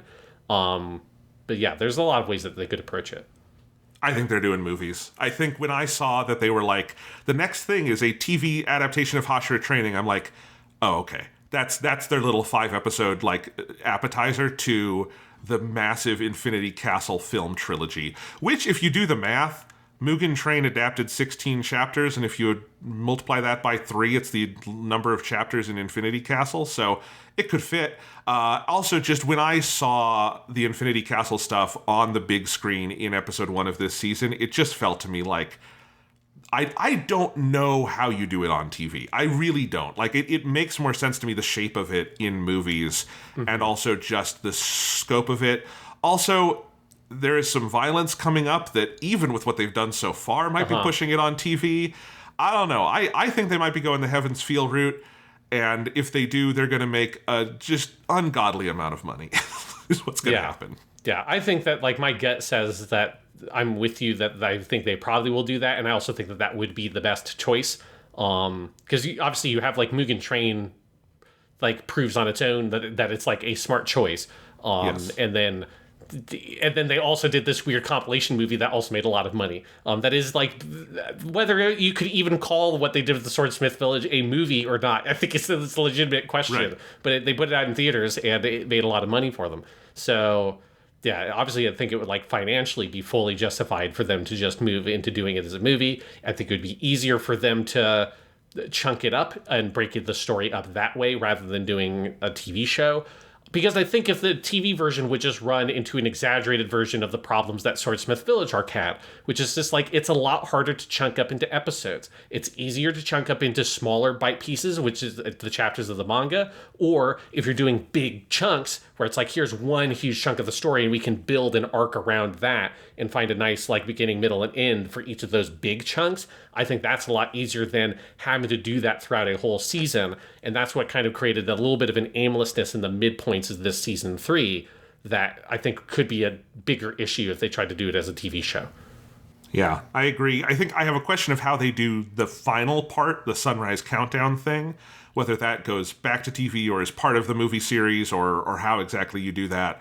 But I do think like it feels like the right shape because it's just yeah, you're right. The rest of this series does not fit into single core seasons. Yeah. And so it is a tough thing to imagine. I trust them and their instincts either way they're going to go, and they have the latitude at this point to do pretty much whatever they want to do with this. But either way, God, it just goes up from here, guys. If you haven't read the manga, there's so much good stuff. Yeah. And it is something where, like, just made me think about, like, the one-core seasons and stuff. Remind me of when they do the big Nezuko flashback. It is, like, really shocking seeing Season 1 Kimetsu no Yaiba animation next to stuff from Mugen Train and Entertainment District Arc in this arc, where it's like, obviously Season 1 of Kimetsu no Yaiba looks fucking great, but it was a 2-core season, and it was also before Mugen Train was the biggest thing in the fucking world. And so it looks very good compared to other TV anime, but it doesn't look that good, at least in its part of it is like, you know, they didn't necessarily pick the juiciest pieces of animation from Season 1 because those would be more involving Tanjiro. So they're picking Nezuko cuts, which aren't always the best ones. But it is like very funny seeing that directly contrasted with how like kind of luxurious the animation looks in the last 2 seasons of the show. And I think I just don't think you could do a 2-core season and have it look this good. Like you'd have to have too many cutbacks. And I think like Kimetsu no Yaiba now has this reputation it needs to uphold for itself of this incredibly high bar they have set since Mugen Train for animation, or like really since episode 19 of the season 1, but they've kept on sort of like overcoming that hurdle, which each subsequent thing, even though one of them was a movie, and they still overcame that hurdle when they started making TV shows again, but that's because they're one core seasons. So I think that's also one of the reasons why movies would make more sense, because they're not going to do a 26 season episode of anime. Like, it's just not, I think, feasible. There's too much action. The bar they've set for themselves is too high. I just have no idea how you do that. So movies would make the most sense, because doing a bunch of one core seasons, it would just take forever for those to come out. It would, and I think people would get rightly frustrated, I think, with some of how it is paced, because it doesn't have that shape. But I think it could have the shape of a great movie trilogy. We've seen them do it before. Boy, howdy. I'm just excited for whatever it goes with, because this show continues to be epochally great. I love it. Any final thoughts before we wrap up this year's episode of Weekly Yaiba Kimetsu? Yeah, I wish that the show came out at a higher pace so we could have an episode next week and live up for one time to the name of this podcast, but unfortunately that just doesn't seem to be the case. But yeah, I love Kimetsu Yaiba. It's just an all-time great anime, whether you're looking at it from the Ufotable end of it or from the Shonen Jump like battle side of it. Like, it is just such a incredible fusion of these two sides of anime stuff that I love that never came together. And so I just love to see that it's still so good. It's still trucking along. You're right. It's still like the same team, right? It's still the same director, Haruo Sotozaki, who's done all of it. And it's like good to see like the consistency Ufotable has brought to this series, because it's just something that a lot of these kinds of shows don't always get, because they are very long in the tooth. They take a long time to come out and to make, and they're very hard. And I just love that Kimetsu no Yaiba so far is just like totally spotless in how it's been adapted and come out over here. Japanimation Station.